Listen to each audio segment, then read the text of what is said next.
So it is 6 o'clock, so I will call this meeting of the regular meeting of the Village of Fundy Albert Council for November 7th, 2023 to order. First on the agenda is the adoption of the agenda itself. The agenda for this evening's meeting was circulated in advance. Are there any errors or omissions or additions? I would propose the addition of public comments and statements as item number 12 on the agenda. This would make the closed session item number 13 and the adjournment item number 14. There's also the addition of a closed session item as item 13D, which is Local Governance Act SNB 2017-68 subsection 1 subsection B of the Local Governance Act, which is personal information as defined in the Right to Information and Protection of Privacy Act. Do all councillors consent to the addition of the items to the agenda? Yes. Hearing no objection, I'll accept a motion to adopt the agenda as amended. So moved by Councillor Elderkin, seconded by Councillor Jonah. Any questions on the motion? Not, all in favor, signify by stating aye. Aye. Opposed, if any? Motion is adopted unanimously.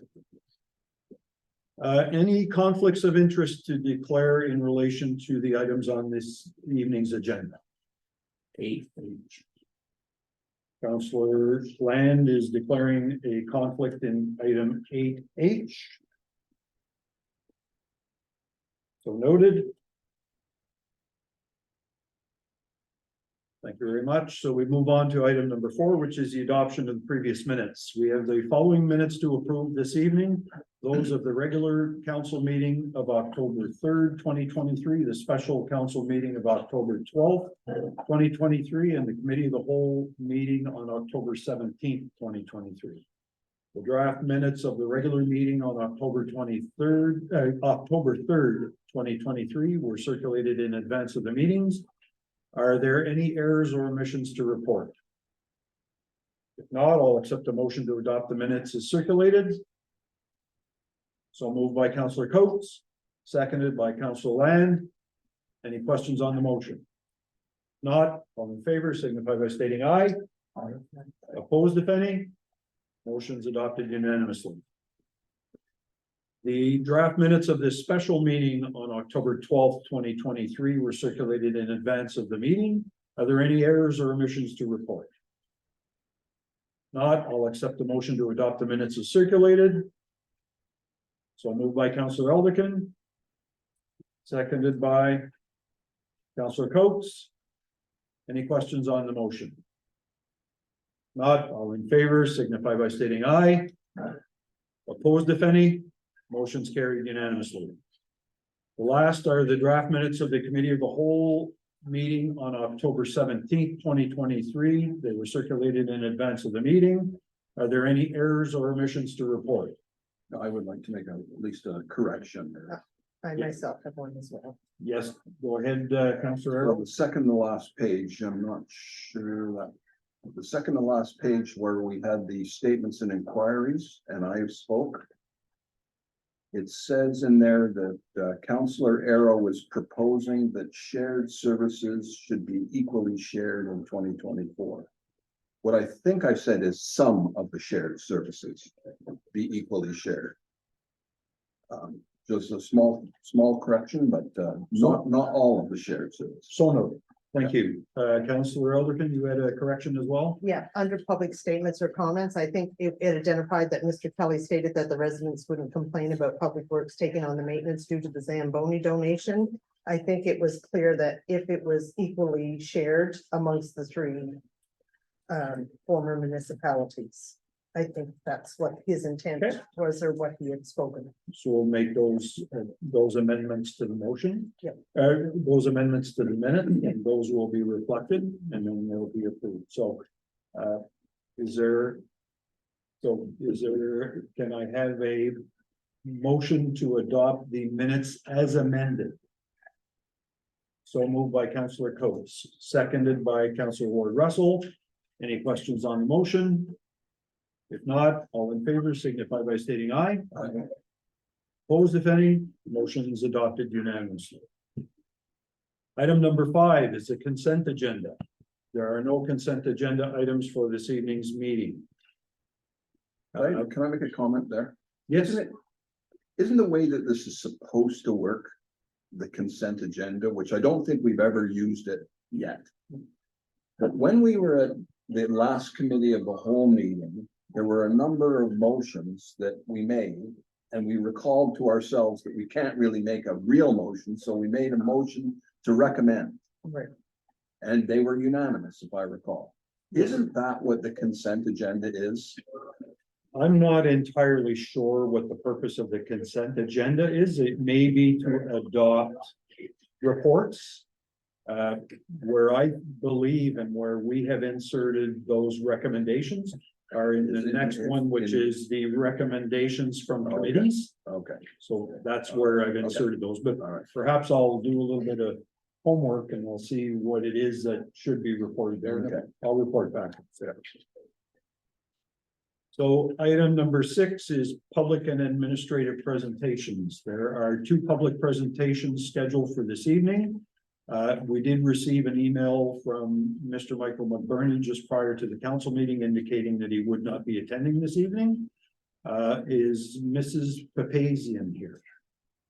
Mrs. Papazian, if you would like to come up to the podium and do your presentation, and you have 5 minutes, and then that will be followed by any questions from any councilors.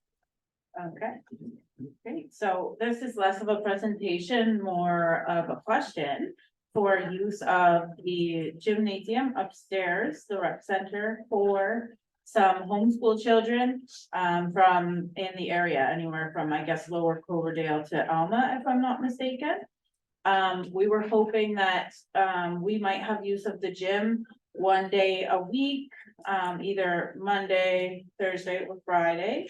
After 2 p.m., as I understand, as the public school may or may not be using the gym up until that time.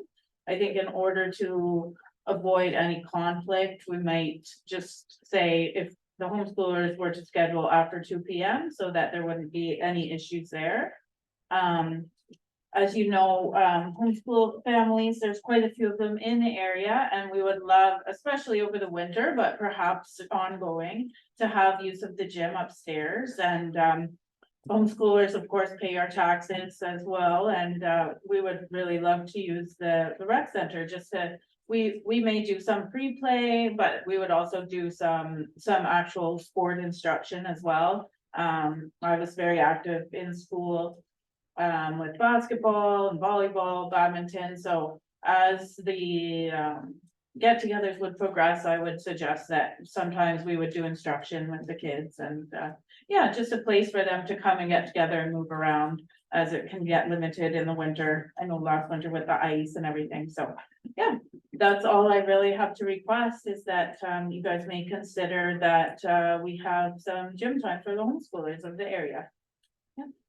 All right, thank you very much. Councilor Arrow, do you have any Well, questions? the only thing I would suggest is to do exactly what you just did, but send that in writing, so it's at least recorded. Well, I know Okay. Tammy, but to our chief administrative officer, that's how Okay. the normal requests are happening. Okay, I'm sorry, I wasn't informed No, on that's good that. I that- was told it's good just that to you're come here. and make a request here, so. Do you agree that that's? Yeah, that probably- would be a good way to at least get and explain the full consideration that you're asking for. Okay, What we were informed is that there was a request to use the Riverside Albert Rec Center, but it wasn't specific in terms of what it was for. So okay, if you want to explain, the duration, the length, how many days a week, when you would be looking, and then we can have our administrative personnel look at some of the previous commitments that we've had, and then council can consider the request. okay. And who am I submitting that to? It's to the chief administrative officer, or you can send it to my attention. And you can Okay. do that if you want to And I send it. just need your name as well. Send it via email. I believe it's r.rochon, ROCHON @fundyalbert.ca. And to our administrator, to our interim administrator, the The email address is cao@fundyalbert.ca.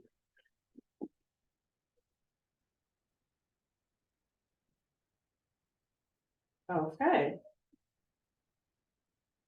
So I will send a formal request, just explaining what I just explained, and then. In as much detail as you possibly With can. it, with all the details, and then, you guys can either, either confirm or deny, and do I come back here or just wait to hear You back? could, through- you'll get a response. Okay, A written wonderful. response. Thank you Just a guys so second, much. I'll see if anybody else has any I'm questions. supportive of that. Councillor Jonah, did you have any questions? No questions, but it's a very positive request and Thank you. Okay, thank you, guys. Thank you, Councillor everyone. Coates? No, nothing, no, thank you for your presentation and hope to see your written one. Thank you. All right, Councillor Land, No, it's time. Thank you.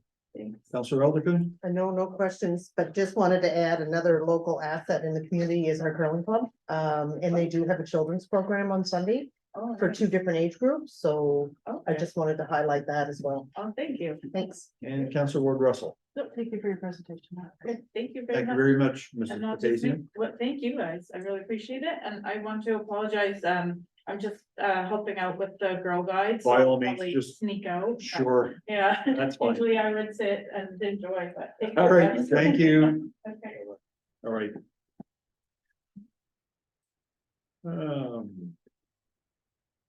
So the next item on the agenda is reports and recommendations from committees and private meetings. That's where we were coming with those recommendations from the previous committee of the whole meeting, Councillor Arrow.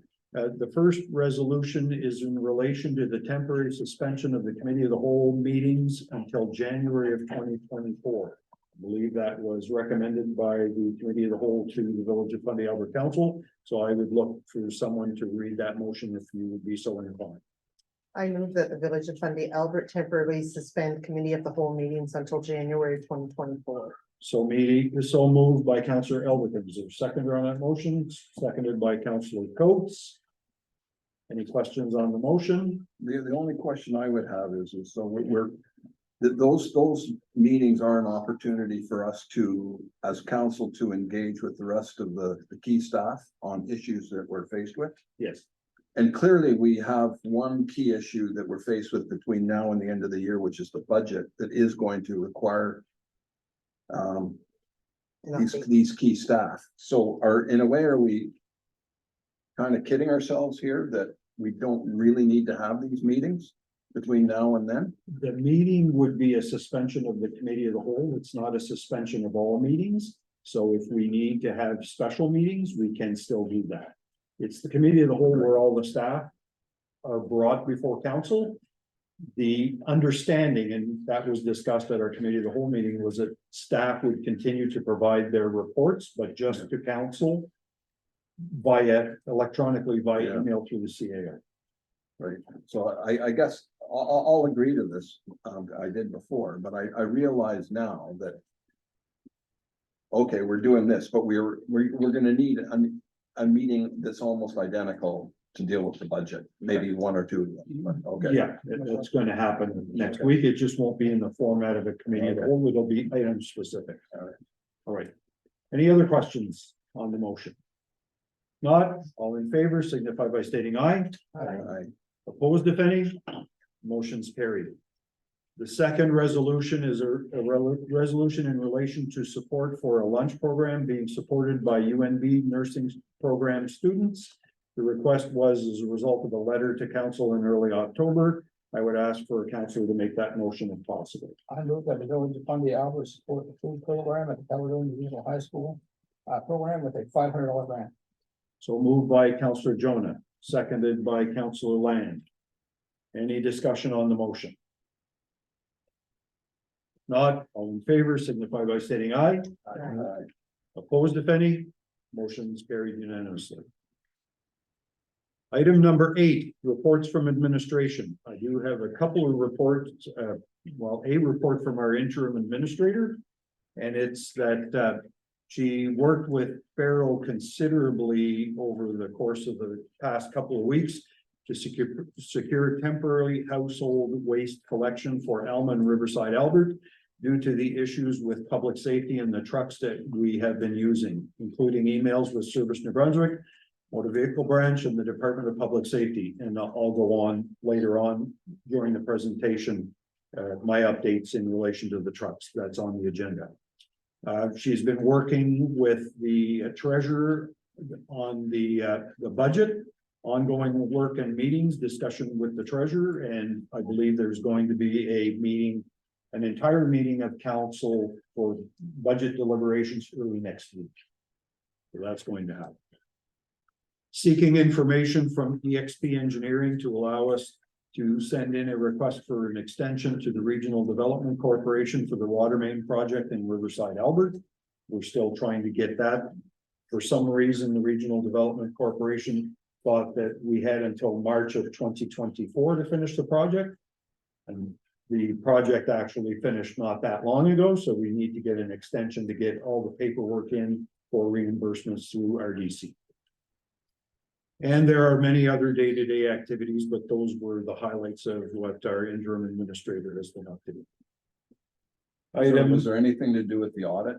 Remember that the committee of the whole, there was the audits for the 3 following municipalities were. Those were, I believe the one for the former village of Alma was almost completed. The one for Riverside Albert was almost completed. The one for Hillsborough is just now underway. That's all the updates I have. And then we recognize that they're late, but No, but the one that was completed for Alma, like, when are we gonna be able to see that? as soon as they have it in draft form, they'll come to council and present it. So as soon as we have a confirmation that it's ready, then we'll be able to schedule something. Item 8B, request for rebates. Council is in receipt of 2 requests for rebates to water and wastewater invoices relating to the prolonged boil water advisory that's been in effect in the community of Alma since July of 2023. The requests identify bylaw number 88A, the Village of Alma Water and Sewerage Bylaw, the bylaw which was in effect for the former Village of Alma remains in effect today. The bylaw provides that on application by the owner of a property, the clerk may, with the approval of council, grant a refund of rates, rentals, or charges, or reduction in rates, rental, or charges for a cause deemed appropriate. The bylaw also provides that the Village of Alma, again, still a responsibility of the Village of Fundy Albert, shall not be deemed to guarantee an uninterrupted supply or sufficient or uniform pressure, and shall not be liable for any damage or injury done by reason of the interruption of water supply, variation of pressure, or an account of the turning off or turning on of water for any cause.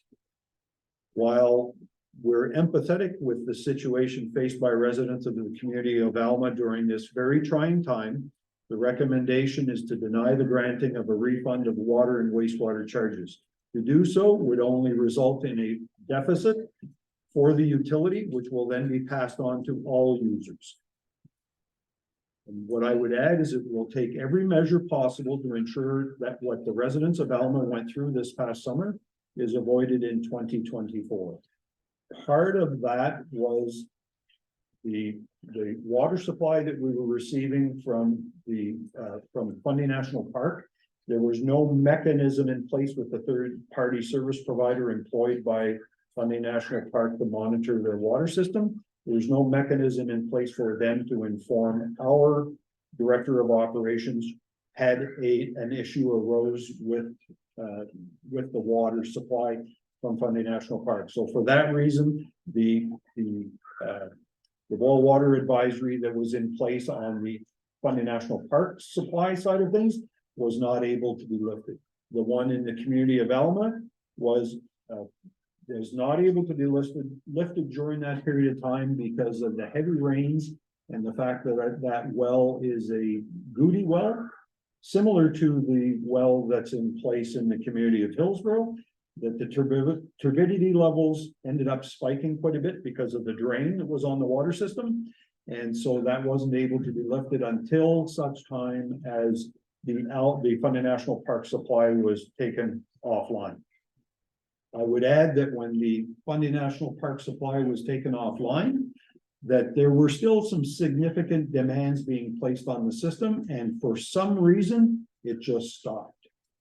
So we have no idea why that stopped, but the Director of Operations has indicated they're still going to be doing some investigation to determine what the cause was. The Director of Operations and even from a layperson looking at it, you got to wonder how come there seems to be a huge amount of water being taken from the system, so much so that the reservoir wouldn't replenish itself, and then all of a sudden it stops. So that's to me, doesn't indicate the presence of a leak in the system. It's an indication that the water is being used through the night.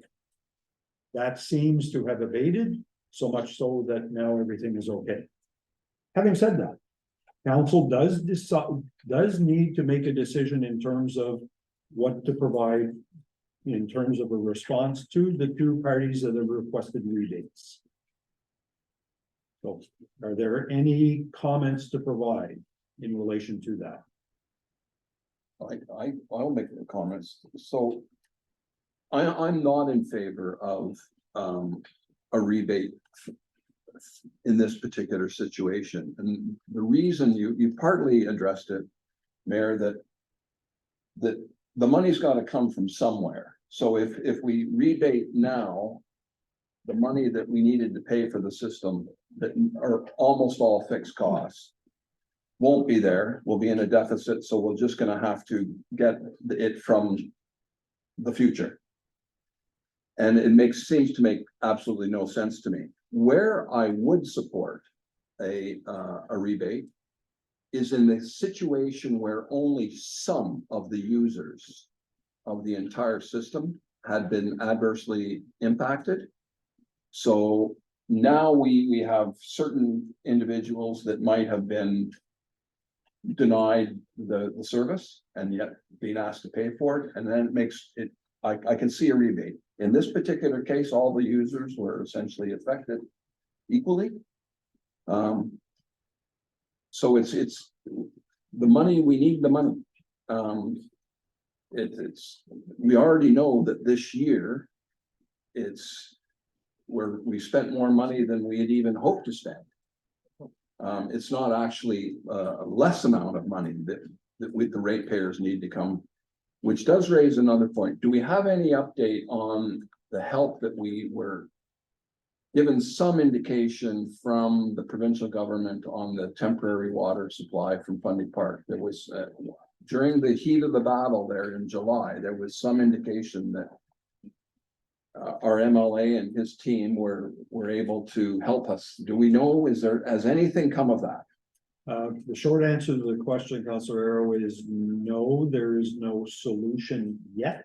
Now, the reason why I say yet is that I had spoken with our MLA as recently as a week ago. And what I have asked for, and we're in the process of tabulating all the costs associated with that temporary water supply. Once I have all that information, then we will pass it along to our MLA for consideration of receiving some relief from RDC. That's what, Yeah, so it's still on the front burner. yeah. So I'm a ratepayer myself and of the Alma Water and Sewer System, and as a counselor for that area, I personally am not advocating. I just don't see there's any point in this. It's unfortunate. I feel bad that all of our users, especially the businesses, I've heard numbers in the order of $10,000 for some of our big businesses that had of the bottled water that they needed to buy, the restaurants in particular I'm talking about, and the hotel. But it's tough. It is.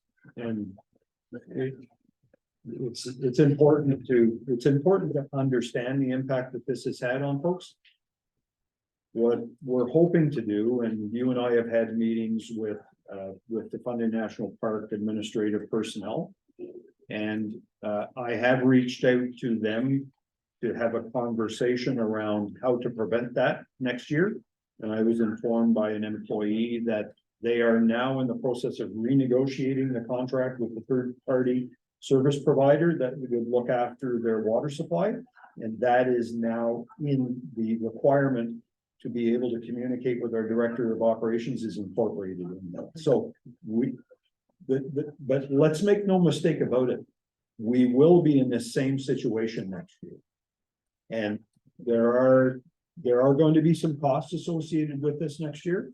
And we also need to be mindful that some of those costs we did not incur this year. As an example, the temporary water line that we were able to use this year was essentially a gift from the city of Dieppe. That won't be in place next year because they had postponed an important project of theirs this year that they're going to be We doing already next know year. that. We already know that. Okay. So, but I mean, we can reach out to our engineering partner to see if maybe there are other municipalities that are in that situation that would be willing to help us out. If not, we may have to either, I don't know if you can rent water main like that, or if we would have to buy it ourselves. But my guess is it wouldn't come cheap. Yeah, anyway, I just thought I'd add that. Anyone else have any comments to provide? Councilor Jonah? No, I never had a chance to speak to Councilor Arrow, but I came prepared to kind of follow suit with whatever he suggested is his ward. And he does live there, so I will definitely follow suit with what Councilor Arrow said. Okay, Councilor Coates? No comment. Okay, Councilor Land?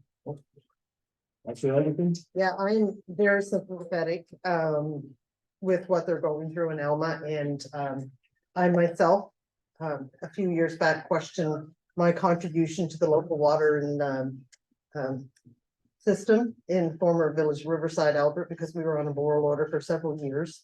And basically, I would concur what John has said, that they said, paying my water bill at the time will be beneficial down the road. So I would agree with John and be not in support of the rebate. Okay, thank you. Councilor Ward Russell? Yeah, no, I appreciate, I guess personally, I would just like to acknowledge the citizens and the businesses that had to deal with the boil order over the last number of months, so I do feel some anxiety over that, but I guess, I do appreciate John's comments and would concur with them. Okay, thank you. So I'll correspond with the residents and inform them that council has decided not to proceed with the reimbursement. Okay, all right, thank you. Item 8C, which is the EPR PPP program, which is the Extended Producer Responsibility Printed Paper and Packaging Program. So at the October 3rd regular council meeting, I provided information in relation to that program and whether our community should opt in or opt out. I recently circulated a council report form outlining the benefits and risks of opting in versus opting out. That's based on my conversation with the director of Eco 360, who's responsible for providing information to municipalities. While it appears that opting into the program would be the best route for our community to take, I would recommend inviting the representative of Eco 360 to present the options at our December 5th regular meeting, and answer any questions you may have. We have until December 18th to make a decision and communicate that to Circular Materials. Some of the pros and cons of opting in versus opting out. Some of the more obvious ones to me is if we opt out, we basically give up all responsibility for the contracts related to the collection of recyclable materials to Circular Materials. They would organize the collection, the contracts to do the collection and so on. And so we would lose the control in that aspect of it.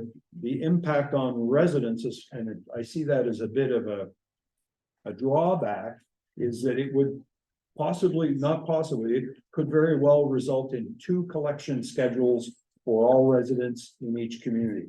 So that would mean 1 day to collect recyclables, so they would have to bring their recyclables to curbside. And then the second day would be for the collection of all their waste. Some of the other drawbacks is that what some of the recyclable materials that are currently being recycled, by Eco360 would stop being recycled and would end up in the landfill. So from an environmental perspective, I don't particularly agree with that concept. Opting in would mean we would take ownership of it through the Southeast Regional Service Commission. There are possible subsidies, not possible, there are subsidies of $31.37 that Circular Materials would pay to the municipality per household in 2024. And it would result in us having more control. There would be minimal impact on residents. So for me, that means a lot. So if the residents are basically, they don't have to do anything different than what they're doing today, that's a big plus. So I have already reached out to the director of Eco360 in anticipation that council would be in favor of them coming to our December 5th meeting, and I've extended that invitation. Unless I hear differently, then we'll go ahead with that presentation. Is everyone in favor of that? Yes, if I could, Sure. is Recycle New Brunswick a government? No, I think it's a body other than the province has mandated Recycle New Brunswick look after all that, and they've contracted with Circular Materials. I believe that's the understanding, but those are some of the questions that you could ask Mr. Holtberg. Okay, because, you know, I'm a big supporter of recycling, and Yep. it's a good thing. But I'm just trying to figure out, is this being forced upon us by the government? Yes, Yes, that there is some law. I don't know if it's actually legislation, but it is being forced on municipalities. But the discussion that was held at the Southeast Regional meetings the other day, there's a lot of municipalities that aren't. There's still a bit of debate going on whether it's beneficial for everyone. It is, there are, in the western part of the province, which was part of phase one, there were many municipalities that opted out. In other words, they're letting Circular Materials look after it. And what Mr. Holtberg has said that in the eastern part, in the Kent area, and Miramichi, the trend is more looking to opting into the program. So, Right, but so there's not an option to do nothing. no, Right. we either opt in Or and we out. look after it ourselves, or we opt out. If we do not respond, we'll be deemed to have opted out, in which case Circular Materials will take it over.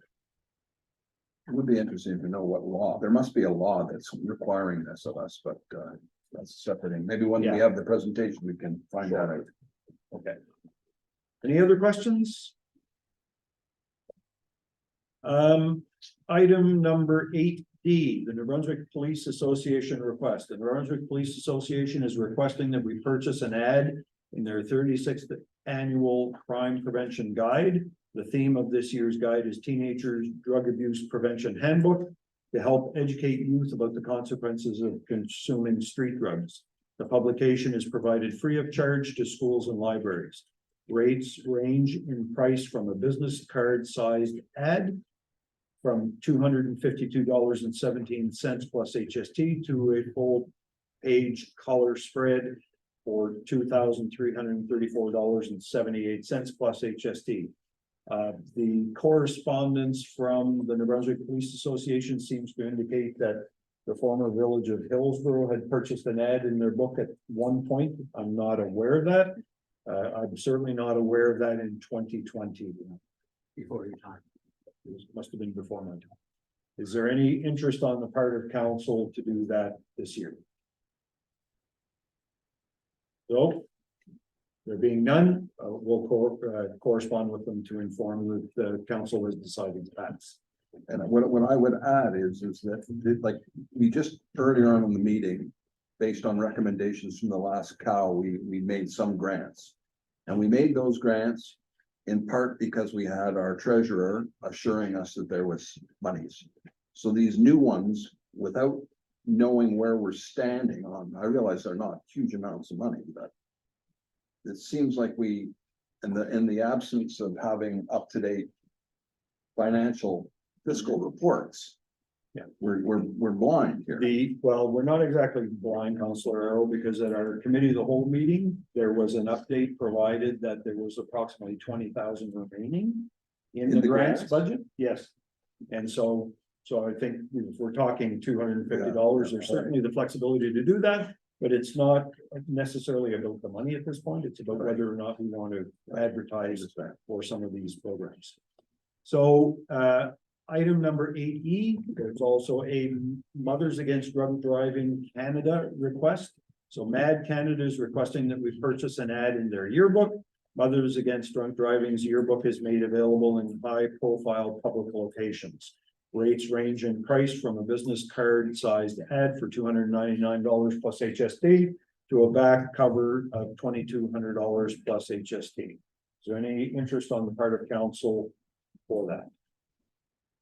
There being none, we will inform them that we're declining their offer. Item 8F, Youth Impact Holiday Bag Request. We've received a request from a Moncton area business looking for donations of items to include in holiday bags to be handed out to youth in care of Youth Impact Jeunesse Inc. A copy of the request has been circulated to council. The requester is looking for branded material that we may have to include in Santa bags that would be issued to the youth. And I believe there was something like 75. The Village of Fundy, Albert currently does not have any branded material. However, there was a list of items that could be purchased. Is there any interest on the part of council for that to respond positively to that request? Is it branded materials left over from the former municipalities? Pens and pins probably from the former Village of Hillsborough. I don't know if Riverside Albert had anything. I don't think Alma did. No. I'll inform them that we don't have any material to provide. Thank you. Item 8G, reciprocal agreement, Anglophone East School District. The Anglophone East School District is looking to sign a formal agreement between it and the Village of Fundy, Albert to look after Caledonia Regional High School outdoor facilities and in fact coordinate the use of indoor facilities as well. A virtual meeting took place on October 10th between representatives of Anglophone East, a couple of the principals, and Councillor Elderkin and I to discuss their request. Following that, a copy of a draft reciprocal agreement was provided to council for review and consideration. The agreement places fairly significant responsibilities on the municipalities, such as coordinating community activities held inside the school, as well as responsibilities for maintenance of outdoor facilities such as the soccer field. The Anglophone East School District informs us that this type of reciprocal agreement is in place in many communities in the area. A further discussion is scheduled for December 7th. At this point, I'm looking for any views if anyone has any. And if you don't have any views that you want to convey this evening, have a look at the reciprocal agreement draft again and provide your comments, because Councillor Elderkin and I will be having another meeting on December 7th with the same representatives from the school. And in fact, if anybody is wanting to participate in that meeting, you're more than welcome to do it. It will be done virtually. Does anyone have any comments that they wish to offer at this time? I did read through it, and it seems to me they're just trying to wait their hands clean of a lot of things and put it on to Fundy Albert. I think we have our own issues that we need to take care of and move forward, make sure we get them right, which we haven't so far, before we take on basically taking care of the school for them. I don't agree with that. Thank you.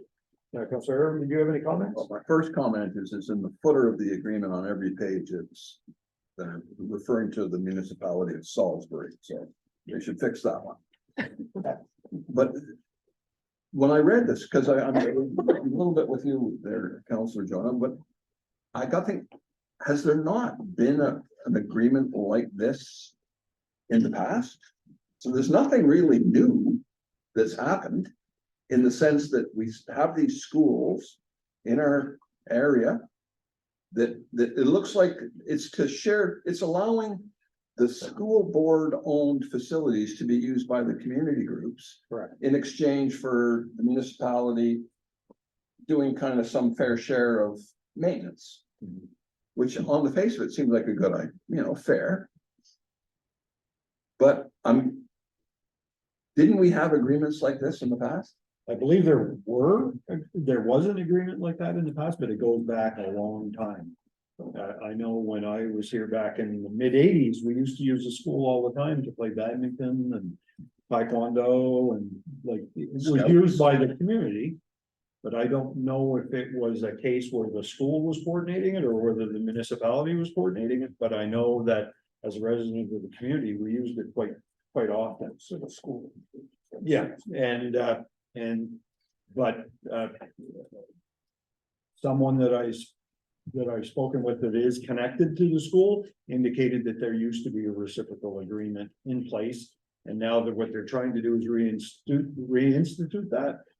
But it seems to be, in my view, a little lopsided in terms of responsibility to maintain, responsibility to coordinate.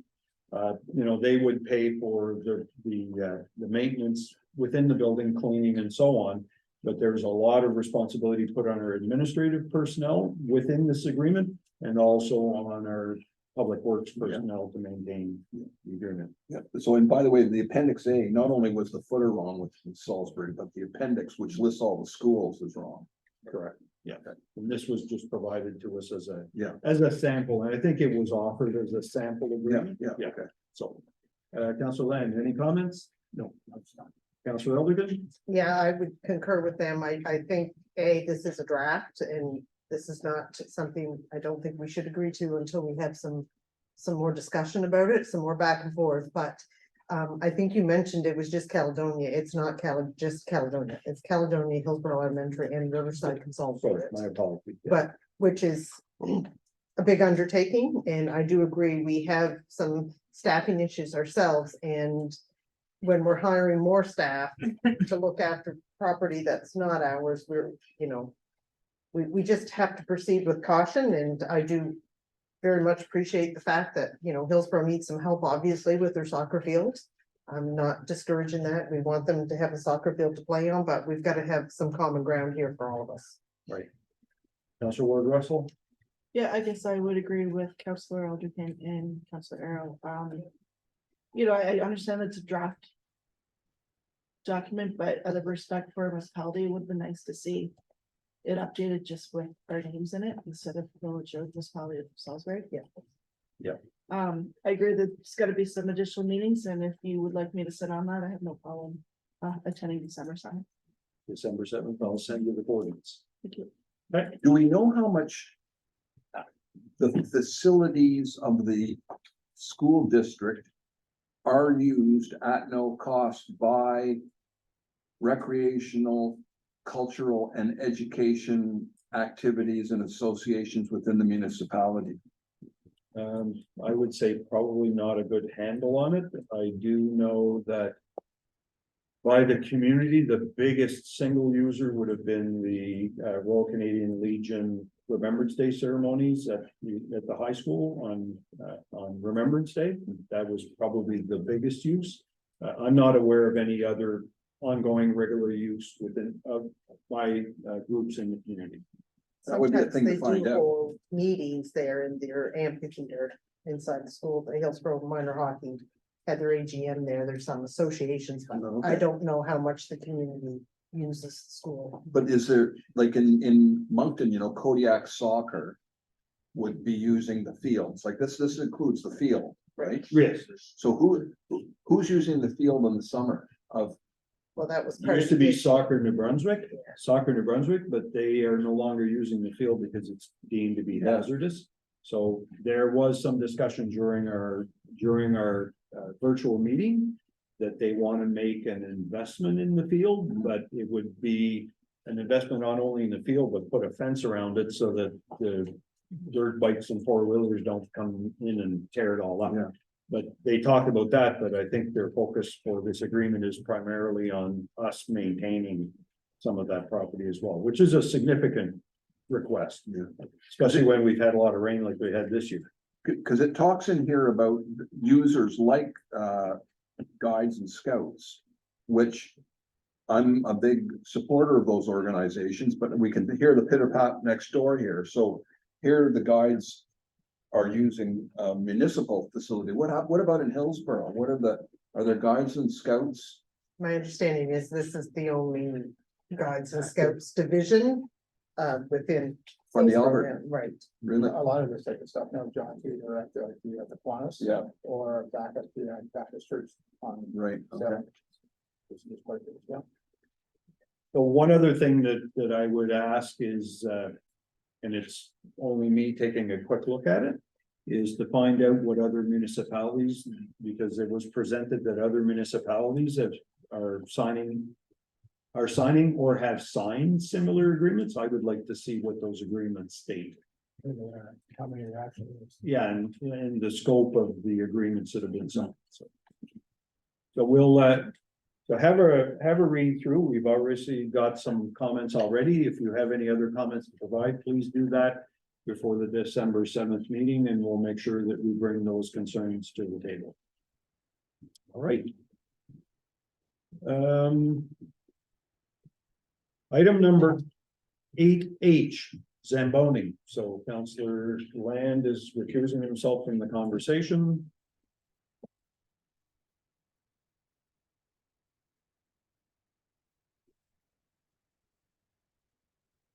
So item number H, which is the Zamboni, at the committee of the whole meeting on October 17th, the matter of a request to donate a refurbished Zamboni by a local area business was brought before council. Comments in relation to the donation included opposition to conditions being attached to the donation, such as the requirement by the village of Fundy Albert to maintain an outdoor rink pond. There was also the suggestion that the issuance of a charitable receipt be conditional on it meeting Canada Revenue Agency rules.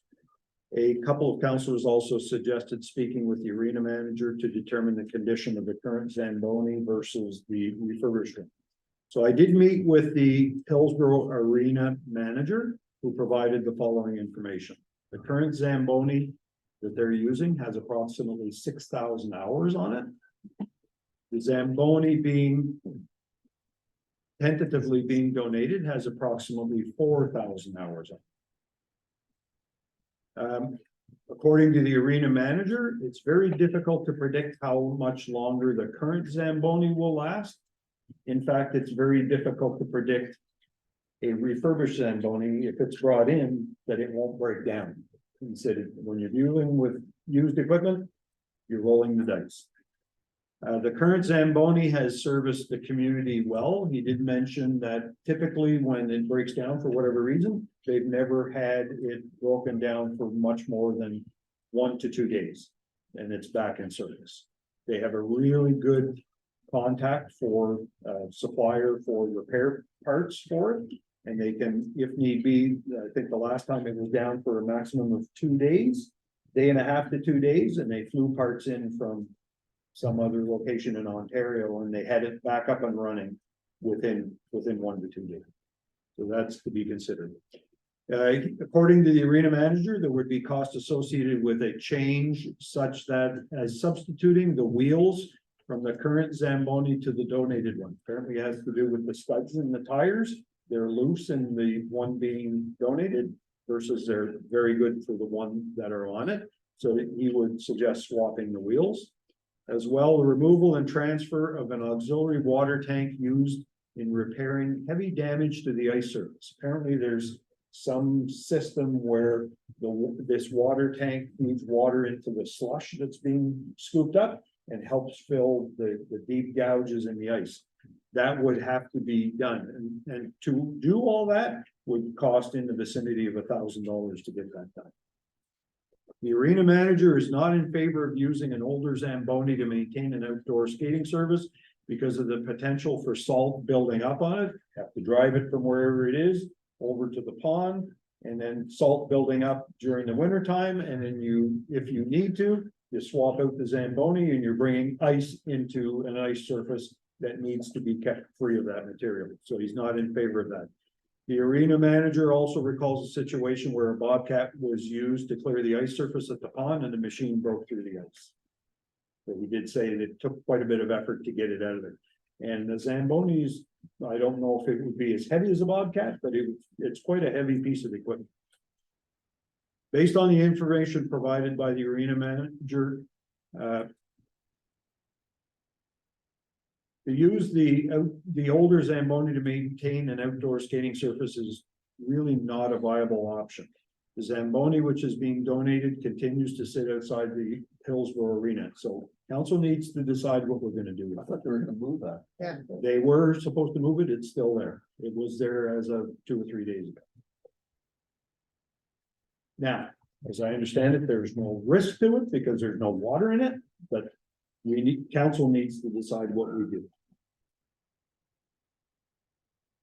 If council decides that we don't accept the donation, then we don't accept the donation. If council decides that we accept the donation without any restrictions, then we need to inform the donor of that information. Did the current rink manager or supervisor have his own recommendation about? Not really, Councilor Earl. He just said if we can do that, but these are some of the things that need to happen. Including the installation of that, I think it was called like some wash water tank or. It didn't sound from how you describe it, that he was highly enthusiastic about this. I think he's okay either way. I think for me, I mean. I mean, it's very easy for us to say, yeah, we'll accept it or no, we won't, but. I think for me, it's important to know if the rink manager feels it's appropriate and in use. We can't afford to maintain 2 Zambonis. No, So if we're accepting a donation of a Zamboni that they don't want to use at the arena. You know, we're not getting anywhere. he did not say that they would not be able to use it at the arena. His suggestion is if we do accept it. Would be to take the old Zamboni and store it somewhere where it can be brought into service at a moment's notice. He indicated the building at the lagoon, he said, is capable of housing that and keeping it dry. He said it's warm there. He said it's capable of storing it there. He does not recommend trying to use it for some other purpose within the municipality. He said that's an ill-conceived idea. That's not to say that we can't, that if the public works want to do something in the community and maintain an outdoor skating service. Either in the community of Hillsborough or in Alma or anywhere else for that matter, that can be done. But it's not recommended to use, according to the rink managers, not recommended to use a Zamboni for that purpose. I was able to establish that there's an auxiliary building down with the Alma Rec Council. It currently is used where they collect their bottles for bottle return, but it has a proper garage door. It has a concrete floor. It can house a Zamboni if necessary, but Right, so there are options for storage, but to use it for an outdoor purpose, driving it down the road. And plus, when you're driving along the road, it's not the same as driving on a nice flat ice surface. no one was saying to drive it on the road. We need a decision, folks. I guess I'd just say, I'm disappointed that, I think our last meeting was October 18th, and it was stated that it would be put in storage at that point. We're now 3 weeks later, so, I mean, disappointed in somebody that was not completed. I Mhm. mean, so whether, if there's water in it or not, it should be put into storage. Right. On the question of whether to accept the donation or turn it down. It is that simple. Well, on that one, on just that simple question, I'm prepared to accept a donation. But not with any condition that describes its use. There was the one condition about right of first refusal, all the other conditions actually seemed okay to me. Right of first refusal, the right to have the donated, the logo, everything seemed fine there. But in terms of how the machine would be used by the municipality, there's too many unknowns for us to commit to anything like that. And I could not live personally with any conditions on the part of the donor about how and where it would be used. Right. We agree. It's a condition, I fully believe we should expect. It's a great opportunity and appreciate the offer, but I'm with John, like the conditions got made. We want you to do this. You give somebody something, you don't give it with conditions. You give it, do it for please. So I'm with John, I'm willing to accept the donation. But the conditions is, it's gotta go. It's just, that make no sense to me. So it's mostly attached to the conditions of use. Right. Yeah, and it's not, to maybe make myself a bit more clear. To me, it's a negotiation with this donor. It's a very generous offer. Yes. So it's just to go back and say, these are the conditions upon which we could accept such a generous donation. Right. So it would still, it's a very generous donation, and if you can't accept our conditions of acceptance, then maybe we can't have a nice arrangement and partnership but if you can, we, why not? Counselor Coates? Are you prepared to make the motion on it, John? Let's hear, I'd like to hear everybody first, if anybody else has the, I would like to find what all the conditions are before. probably can find that. Yeah, They're Heather's not, found them. they would be in the minutes. You want me to read the conditions to you? Sure. Right. The first one is the village of Putty Albert must keep and maintain the older Zamboni to be used as a spare and to maintain an outdoor pond in the community of Hillsborough for the community members to use. Should either Zamboni over time come for sale, we reserve the right of first refusal. Number two, the Zamboni is to support the logo of C. McLean Construction as well as the logos of both Funny Blades and the HDFHA. The logos are to be provided by C. McLean Construction. Number three, the village of Funny Albert is to give C. McLean Heating Company Limit a tax receipt for the amount of the purchase price, painting, service before handling of the Zamboni over. 3A, which is the purchase price of $9,936, taxes included. The second one is prep painting and priming of $2,300, taxes included by TPT fabrication. All painting supplies were donated by Troy Collins at Bumper Uniselect Moncton. And C is Saunders Equipment Limited, bill for 7209.81 with taxes included. So going back to the list of conditions, the one that doesn't resonate well with the municipality, with council, is that there be conditions attached to the use of the spare Zamboni at all. Yes. If I understand that correctly, and also. What about the use, if one of the Zambonis is sold, if they reserve the right of first refusal? Should that not be limited to only if we decide to dispose of the donated That's one, Zamboni? yes, just that one. Then it But would we be would have issued a tax receipt for his donation, So then it's true. ours. so then it's ours. Yeah, and remember, we were supposed to, I thought from the committee of home, just checking those minutes, that we were supposed to find out what the CRA rules were on the tax receipt. I No, we- believe it's based on the fair market value determined by an appraisal, not by the purchase amount received. There's no sense in making a determination of what those Yeah. rules are if we weren't going to accept it. Now, if we are in agreement, we'll determine what those rules are and we'll get an assessment and then issue a tax receipt, but I would tend to agree if we issued a taxable receipt that they're used to claim on either a business or a personal income tax, then there is no right of refusal for the sale.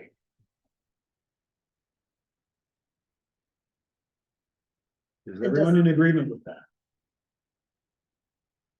I think we're struggling a little bit here on on demand of what our motions will. No, I don't think there's a, personally, I don't think there's a motion. There doesn't need to be a motion. We can write a letter. I can write it, prepare a letter to Go send to back to Mr. McLean. And Right. if he's agreeable to those conditions, then there will be a motion. Then we do a motion. Right, Right. okay, Yeah, that's where I thought you were expecting the motion and we're all looking at each other thinking, how are we gonna write all this up and? No, no. Okay. No, so if you're Thank you. agreeable to those, I'll draft a letter, circulate it with council. If everyone's in agreement, we'll forward the letter to Mr. McLean, and it will be there this evening.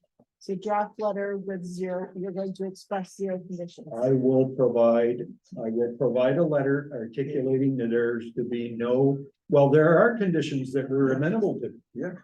The installation of the logos and those things, we're okay with that. Yeah. Absolutely. It's just the We're okay conditions with- of yeah. use. Right, of are the are you not okay there, Heather? Yeah, number two, I guess the logos, but number one and number three. No. The third one with the amount of money that he's looking for. None, no. Perfect. So, all right, so we'll get Councilor Land back in.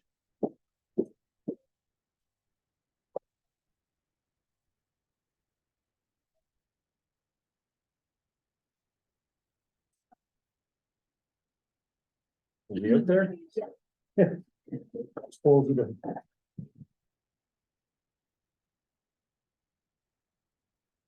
So the minutes will reflect that Councilor Land is back in. So the next update is item 8I, which is the truck updates. On October 24th, one of our trucks that was used for solid waste collection was the subject of an inspection by Justice and Public Safety Officer. The officer noted that the vehicle did not have two plates as required under the Motor Vehicle Act, and questioned whether the gross vehicle weight rating on the truck accurately reflected the addition of the cage being used to transport solid waste. The citation included that the second plate needed to be installed prior to the next dispatch.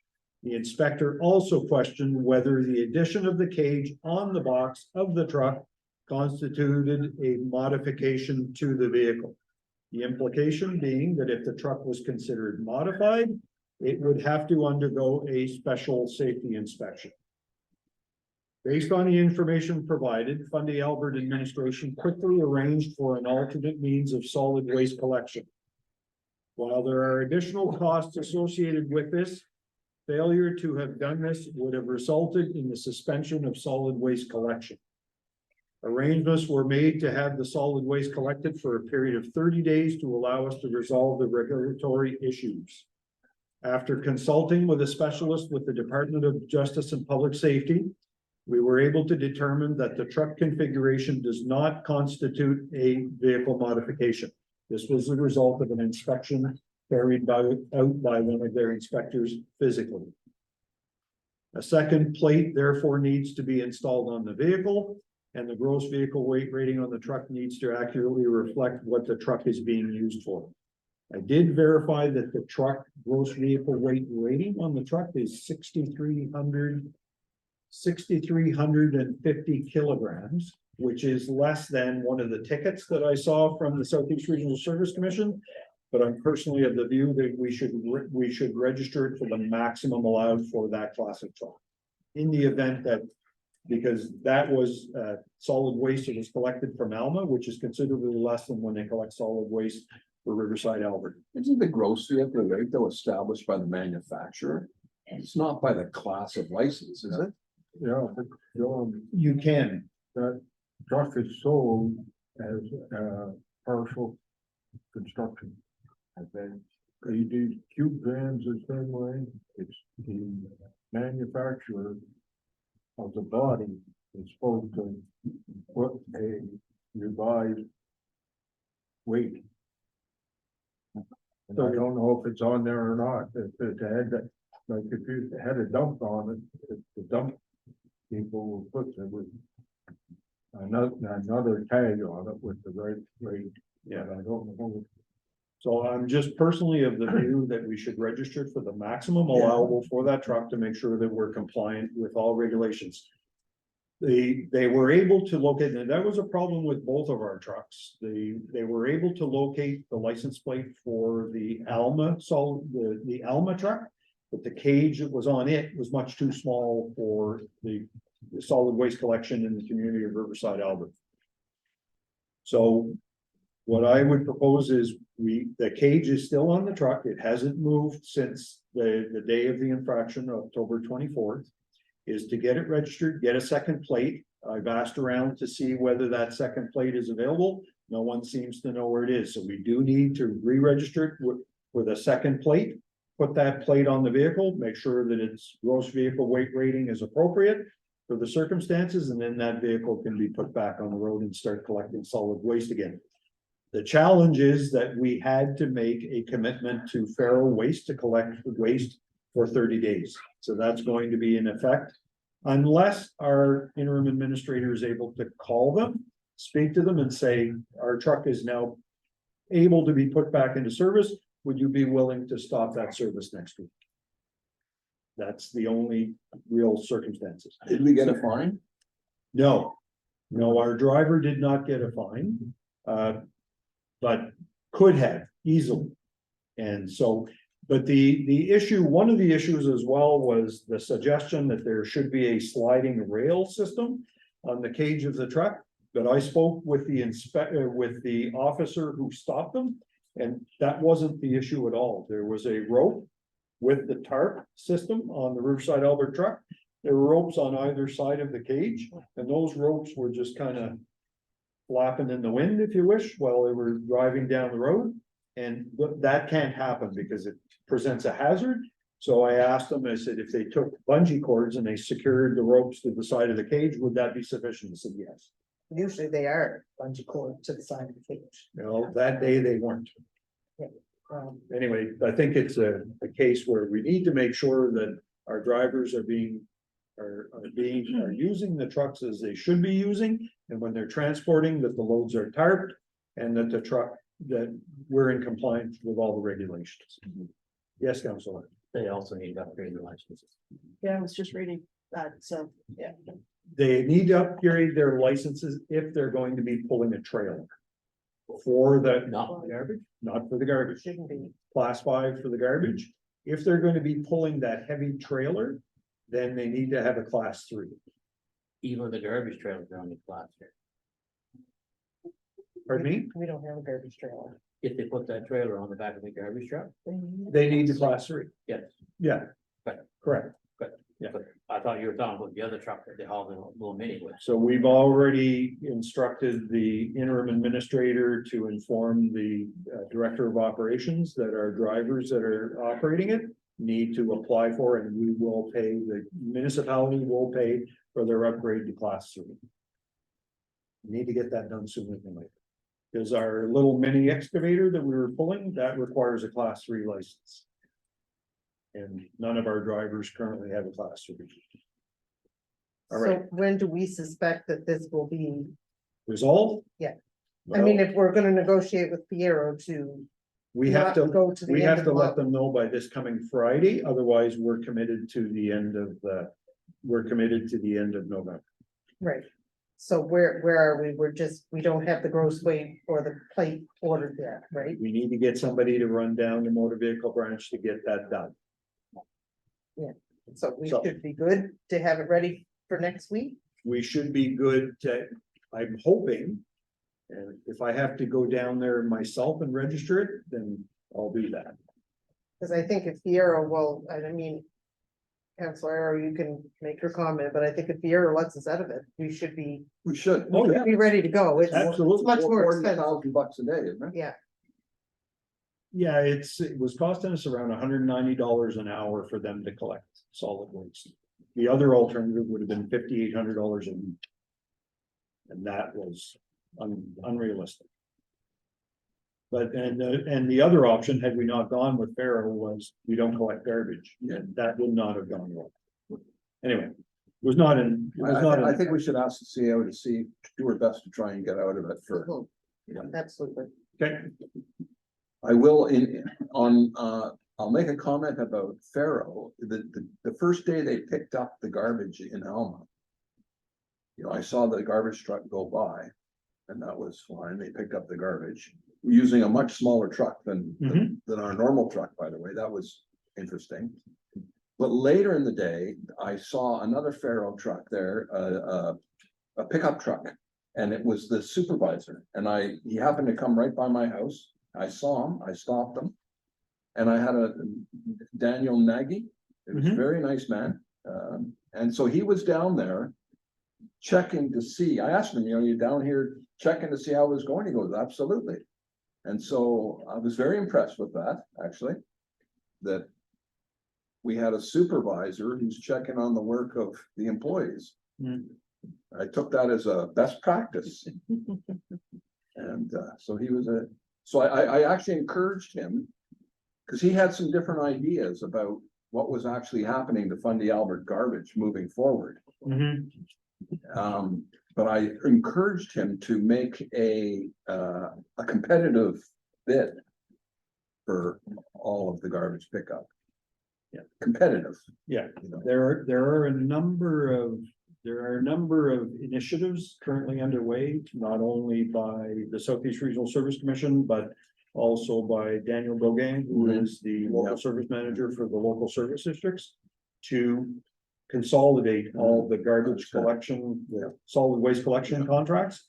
And so, like, when you consider the fact that Faro or whoever the hauler is, drives right through Riverside, Albert.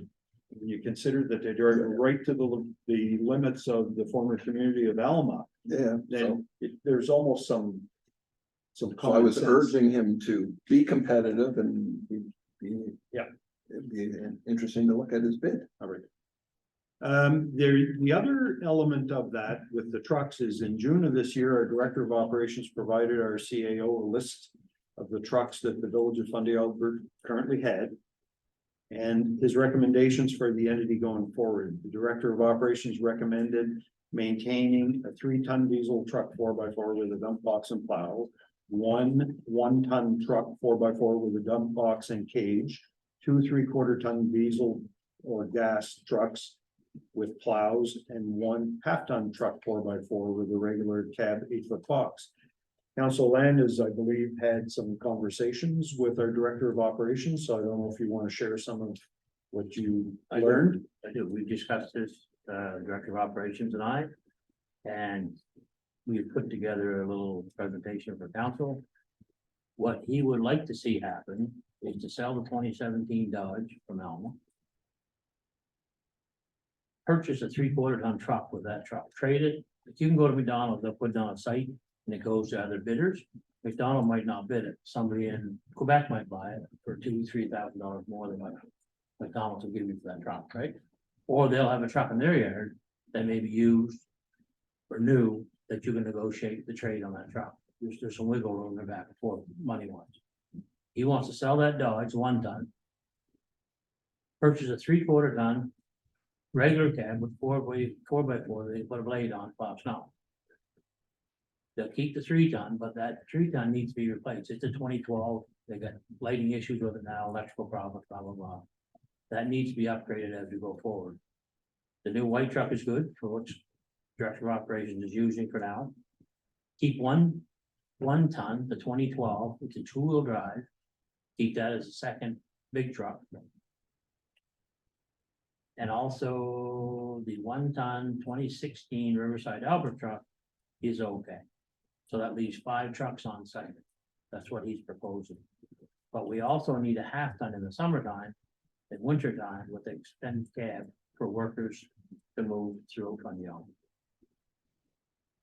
The only thing I would say is from a disposition of vehicle perspective, I believe we should be consistent with what other municipalities are doing and go through a tendering process through fleet management programs, and not necessarily because if these programs are being done to private or commercial businesses, these are commercial businesses. We're not a commercial business. Sure. We're a municipality who have an obligation to taxpayers, and so we want to make sure that we're fully transparent in how we dispose of our vehicles. And you can do like through the service commission, they put an RFP. If they're interested in taking the vehicle on trade, they offer you a trade, and whoever offers the best deal gets the business. And that's typically how it's done. There are other things longer term that council needs to consider, and is that, what's happening with the Southeast Regional Service Commission? Is there going to be a need to maintain a vehicle longer term for solid waste collection? But these things can happen over a period of time. They don't have to happen right away. Just some of my thoughts. I thought I would bring that in there because I know there had been, our director of operations had presented some of that information in June. So I just thought I'd bring that up. Any other comments, questions? I still think what's linked to the truck inventory is really where we're locating the public works workforce, right? Absolutely. We've skirted around this a number of times. We still don't really know how many kilometers and how much money those kilometers have cost. Driving the trucks up and down 114 every day. Yeah. Versus another model of how to locate the assets and the people for the work that needs to be done. And it's linked. It is. And we need to have that, we need to beat this one down at some point Mhm. instead of ignoring it. Any other questions, comments?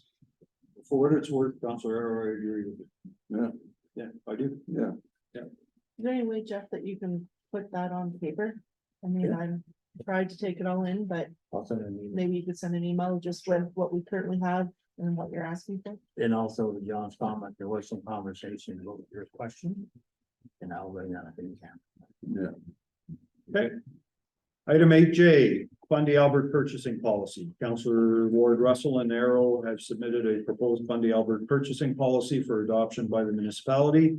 It was circulated prior to this evening's meeting. Are there any comments that either Councillor Arrow or Councillor Ward Russell wish to provide? I guess I can start, Councilor Arrow, and then you Yeah, can please. follow. So the mayor's correct. John and I did work on a number of policy changes to the purchasing policy. I did share that with council 2 weeks ago. To date, I have not received additional feedback that would allow us to move forward with this document. So if I could ask again, that's important that we all participate and send our comments in to both John and I, so that that document can be updated. And then hopefully we can share that important document with council on the December 5th council meeting. Okay. And that would apply to 8 K as well, I believe, Mayor. Yes, yeah, which was the Fundy Albert policy on use of municipal resources Third parties. for third parties, right? Yeah, So are you finished? if you want to speak to that one. No, yeah. I want to speak to both of them actually. Okay, So the background for ourselves and for the public is we know that the municipality needs and actually has a desperate need for a clear, unambiguous and thorough policy for how we tender for the purchasing of goods and services. Mhm. We have a number of these complaints that we've received from the community have been linked to how we've been doing this in the past. The background is we know that Hillsborough currently does have a tendering policy. It's very rudimentary. It's like a page and a half.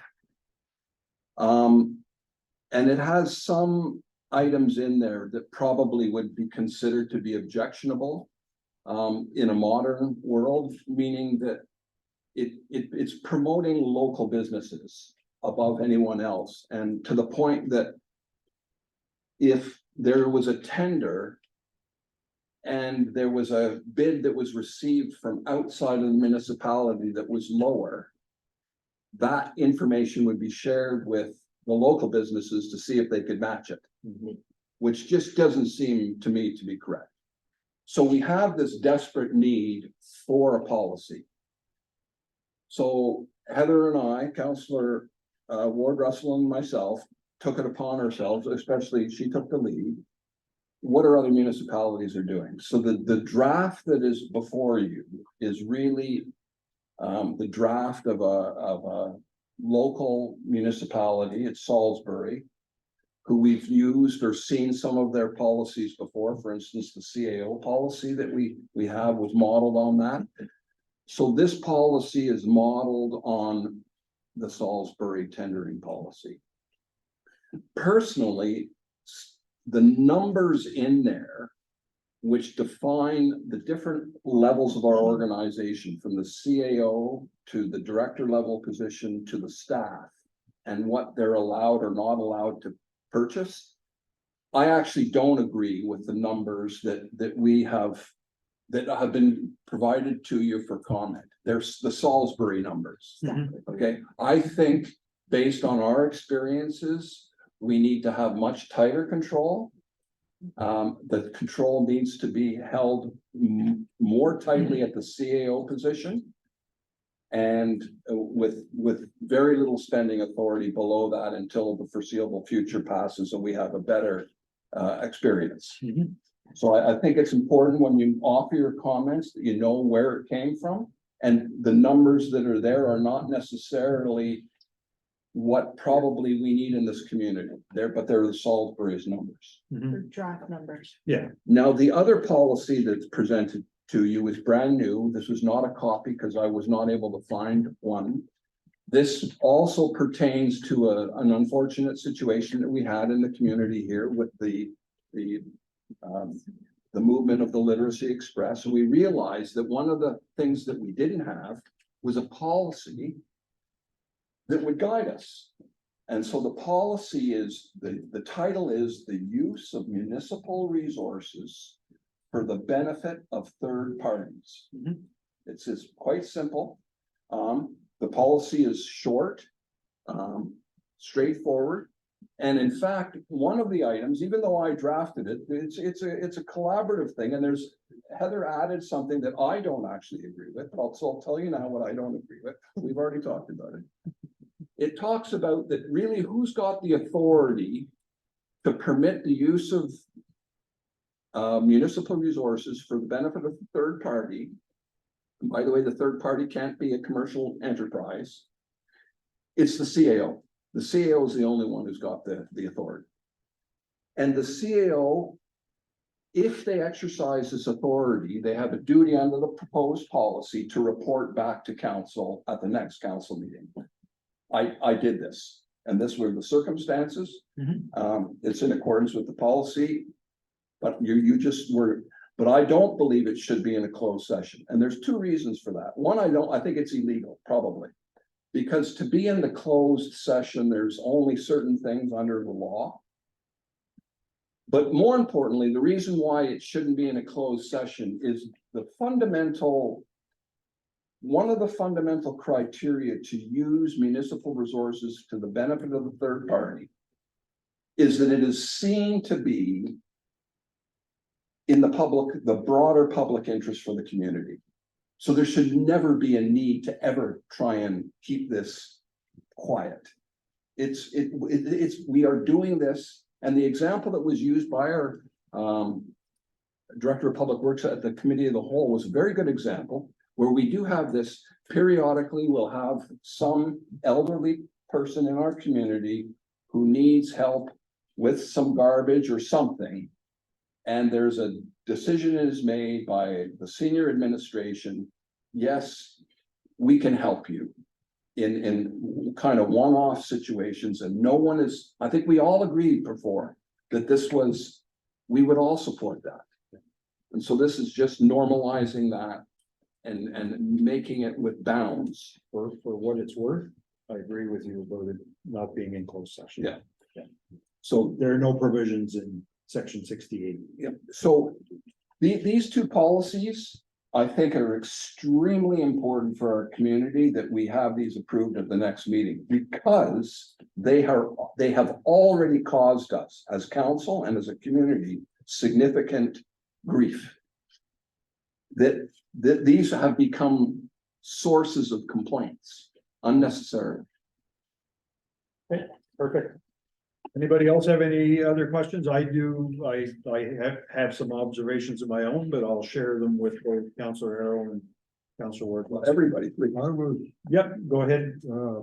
Councilor Cole, I sent this to both Heather and John. I don't know if you missed it or not, but on the tendered items, you put a day, 10 days on a tender item. That's quite low. Get a tender done by on a major piece of equipment. I suggested that double that to at least 20 days. I think it's, as Councillor Arrow pointed out, it's kind of a sample from another I don't know municipality, if you so missed it or- I saw. No, I saw it. we saw it, we didn't Yeah. get that. Okay. Yeah, we saw it. Okay. All right, so that, I guess, dealt with item 8. J and K. I just want to say thank you to John and Heather, because a lot of work was gone into this. Yeah. And appreciate it. Thank you both very much. Good. Item 8L. The Fundy Albert budget deliberations, and Councillor Arrow kind of alluded to it earlier. Our treasurer and interim administrator continue to work on the development of the 2024 budget for Fundy Albert. The goal is to have a draft budget ready for council's consideration and input, obviously, sometime early next week, with budget deliberations taking place at that time. I would suggest council free up some of their time to meet, as this is not going to be an hour meeting.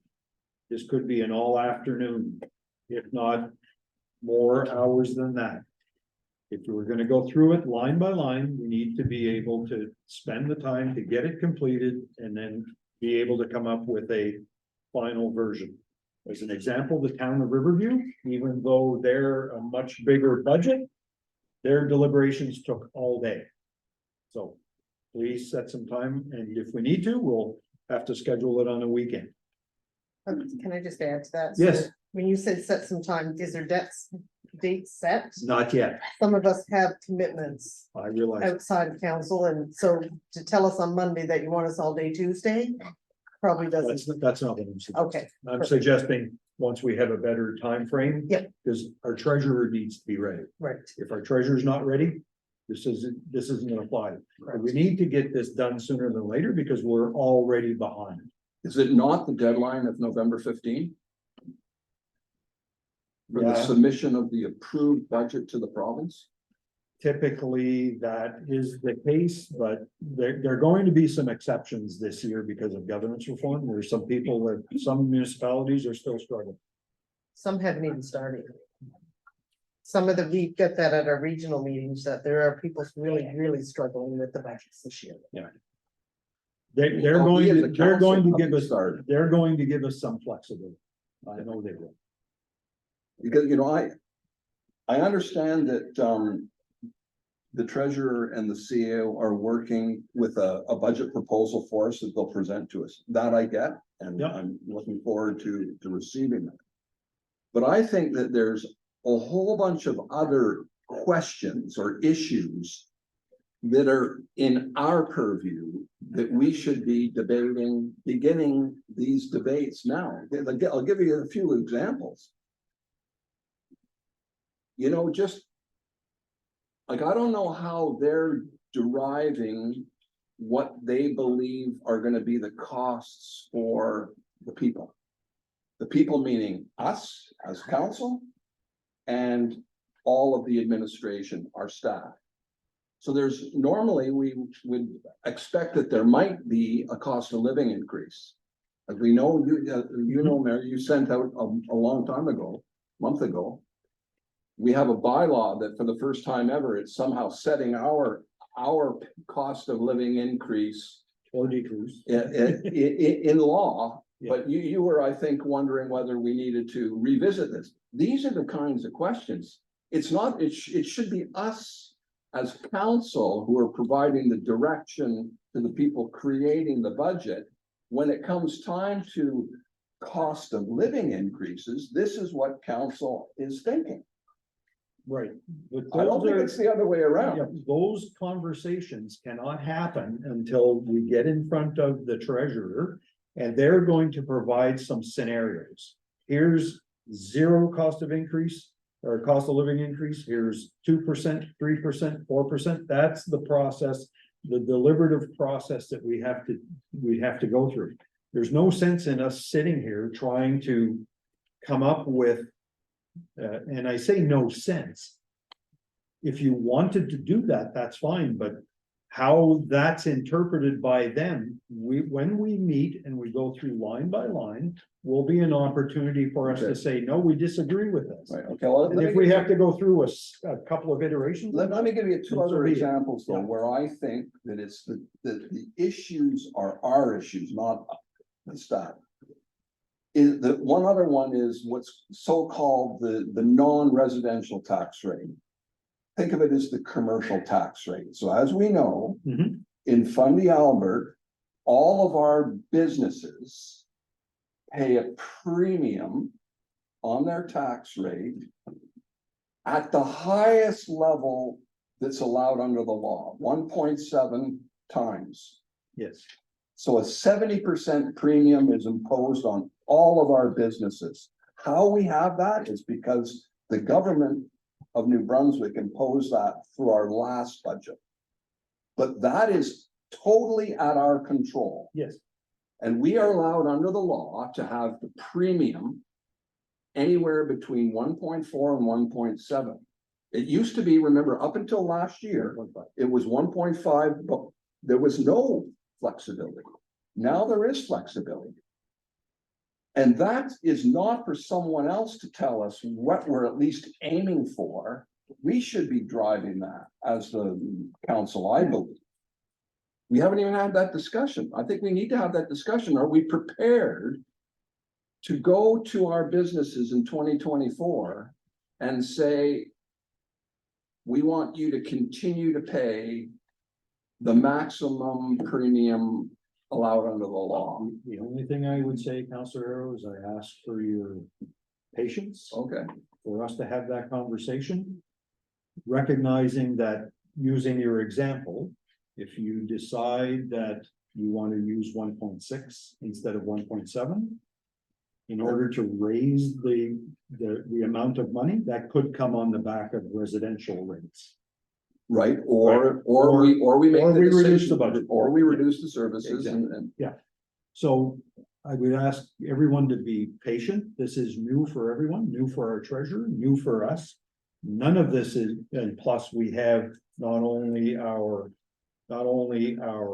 individual former municipality rates to worry about, we also have the local service districts to be concerned about. And we have water and wastewater utility rates to be concerned about. So let's give it a little bit of time. Let's our treasurer and CAO put stuff together. Then we'll have our meeting. And if we need to, we'll have to meet back to back to have those conversations. But for us to say today, let's use 1.6, I don't think is a. fair No, assessment. we can't, but we No. can, Well, we can. but we during- can start to say as a council, Right, where are we what are we kind of aiming for? It may not, what we're aiming for may not be even realistic financially, true. right? Yeah. Because We won't know until we see the numbers. we won't know till we see it done, then we don't even really know how we're doing this year, right? We have a pretty good idea. All right. Anything So else? we're not, are we gonna set a date or not set a date? Well, we're not setting a date tonight. I need to sort out with our treasurer when they will be ready, and then we will, as I've done with other Yeah. things, we'll schedule a date sooner than later. Okay. All right.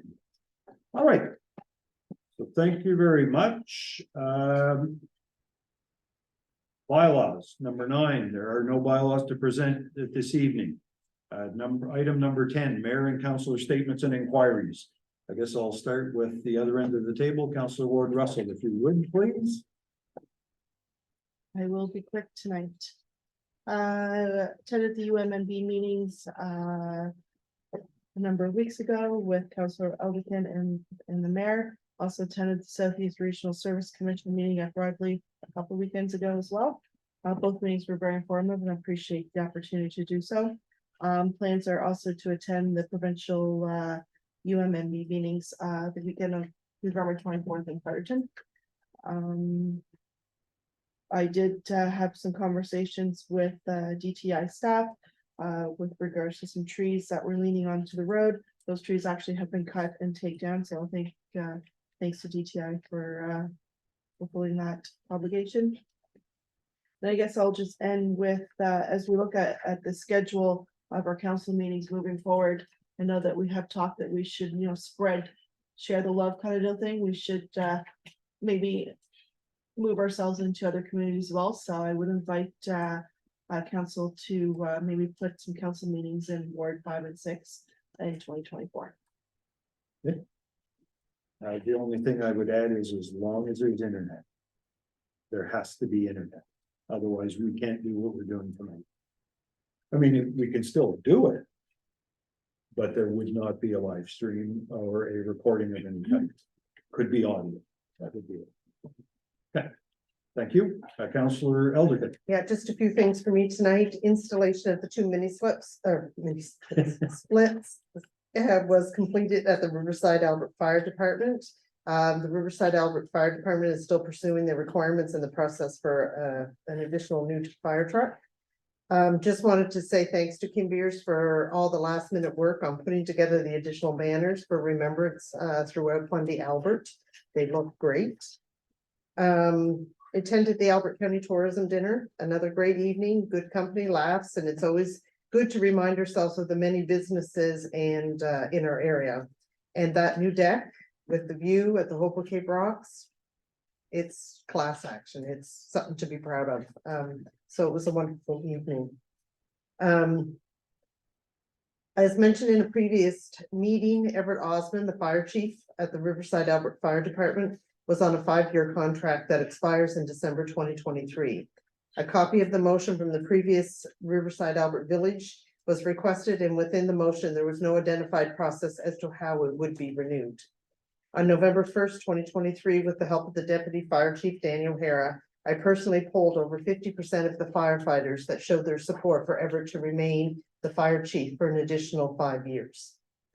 Therefore, I would like to move the renewal of the contract for Everett Osmond as the fire chief of the Riverside Albert Fire Detachment for an additional term of 5 years beginning December 2023. So moved by Councillor Elderkin. Is there a seconder on that motion? Seconded by Councillor Jonah. Any discussion on the motion? If not, all in favor signify by stating aye. Aye. Opposed, if any? Motion's carried unanimously. And thank you. I wish to express my thanks to Chief Osmond for his service to the community. And And I will- congratulations for another 5 years, I guess. Yep, and I'll Good. make sure he's aware. All right, Thank you. perfect. That's it. That's it. Councillor Land. I had a meeting with Director of Operations over the trucks, which I'll share with council. And there's a couple other things that I'll bring forward in cameras in December of some recommendations that we make for public works. Everything at the arena is going along just fine, everything's working.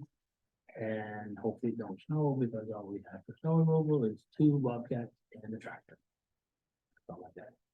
Okay, thank you. Councillor Coates. Just a couple of things, the Route 910, the washout and traffic lights, the tender closed, I believe, the 24th of October. Modern Construction was low bidder at 1.7 million and some change. I presume from what I'm told, it's gonna happen starting this winter, cutting the right away that they've got to go through and all that, and then construction will start in spring. That's a long 6+ years waiting for that, but I just, if it's gonna happen, it's gonna happen. The only other thing that I gotta bring up, I did attend the gala for ACTA. And well attended, got some good ideas over that. I'll bring that up at a later time. I run into a snag, and I just wanna know from council if anything, I'm meeting with the chiefs, we kinda left it that I get some information. I did, and, EMR radios, I've sent a cost to all the council members and the fire chiefs. On the, I didn't put it in, it may in a email. They indicated that at some time, Bundy Albert declined the offer. I didn't know we ever made an offer.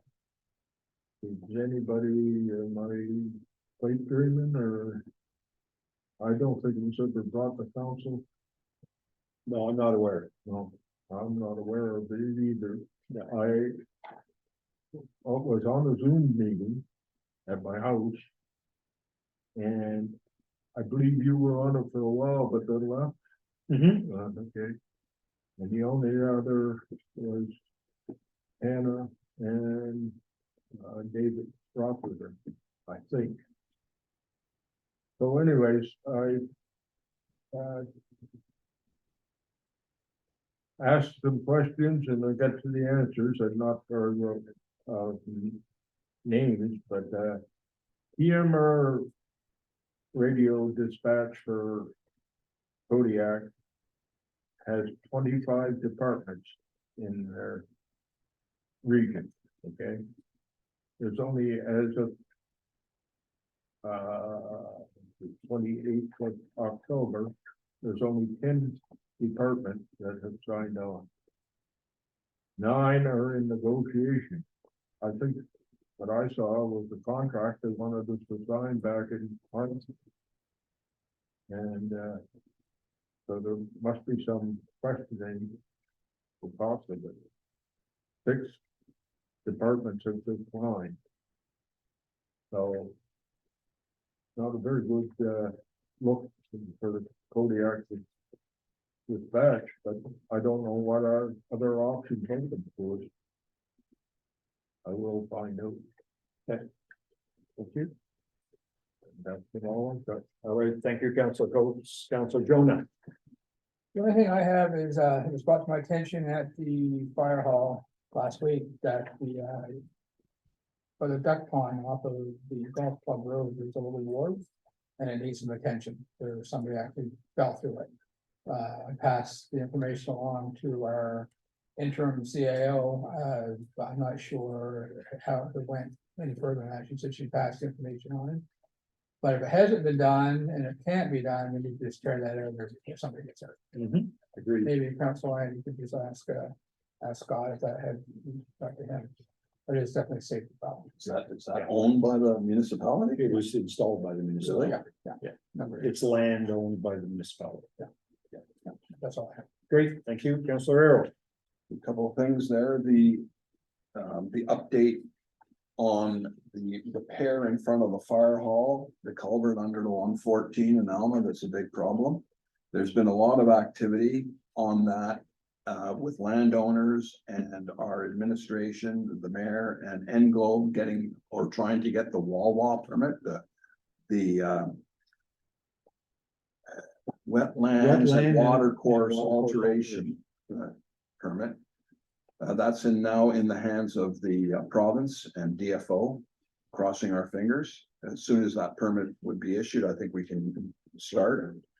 Remember what that's fully paid for by DTI. This is a good thing. Do you have any update on phase 1 Alma water testing results?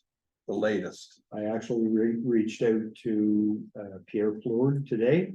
And he was going to verify with Laura. I have not received any confirmation. Because we were supposed to get something by the middle of October, we never did, but. Yeah, but I did speak with Pierre this morning. Okay. reminder that there's a Remembrance Day ceremony actually in Riverside, Albert. Is it here? Upstairs, yeah. Upstairs on the tenth and in Alma on the 11th. Yes, I'll be attending both. Okay. Yeah. And we, as, before the council meeting started, just before I received notification that our live piper for the Alma will be there. And I would like to make a motion. I move that the Village of Fundy Albert support the piper and his duties by offering him an honorarium of $50 at the completion of his attendance at that event. That's my vote. I'm so moved by me. Moved by Councillor Arrow, seconded by Councillor Eldican. And as a bit of background, I believe you said that the Legion had previously That's what I provided that. understood. So it's, Peter Jubb said that. and the Piper ends up participating in a lot of events. Yes. So I think Yes, it's a that's nice right. gesture. So, on the motion, all in favor signify by stating aye. Right. Opposed, if any, motion's carried unanimously. Okay, so the last one I have, and is. I've received a number of inquiries now. About what is exactly the Hillsborough Rec Council? Mhm. And what is the council of the Rec Council? Like, is it a corporate body? Is there a board of directors? Are there officers? These kinds of things. I don't know if you're able to answer those questions now, or I do believe that the community is owed an explanation. I think council is that because it appears to be a quasi municipal organization. It's used. Money flows through it. And I think I need to, and the members of the community who have asked me, which I can't answer, what is this? Near as I can tell, maybe Councillor Jonah, he's been involved with the rec council for quite some time, but as I understand it, it's a registered charity. That money flows in and out, that people can actually make donations and get charitable receipts for the Hillsborough Rec Council. And it's for community-based activities, so maybe council. Yeah, that's where I've been on it since, well, I'm not on it now, but it's since Fundy Albert. But I was on it with just myself and Sherry since I got on council 10 years ago.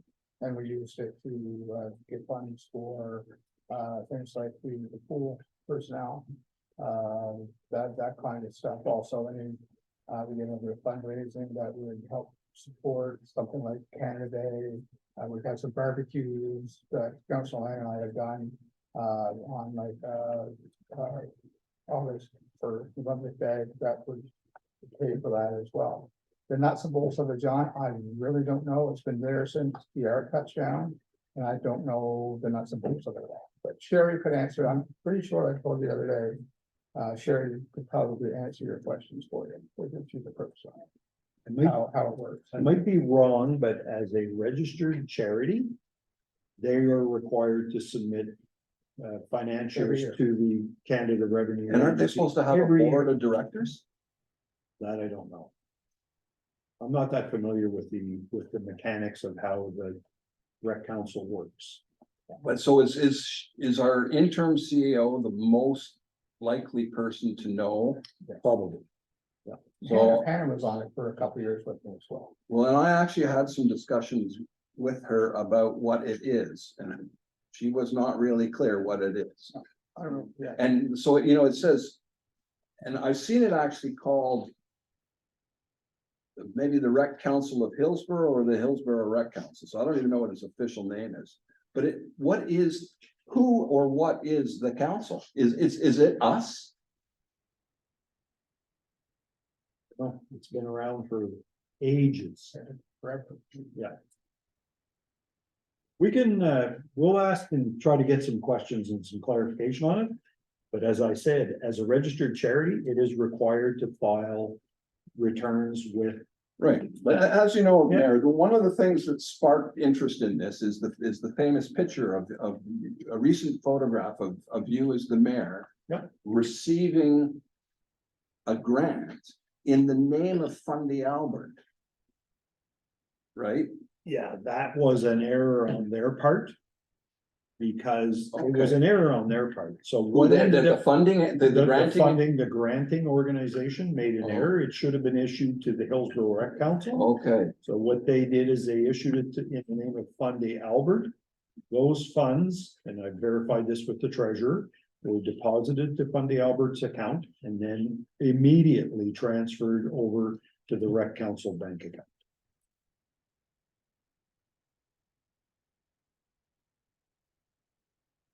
Your objections are noted. Yeah. We'll get an and it's explanation. not objections. No, no. It's, You're My asking concern. questions that yeah, we don't have answers to.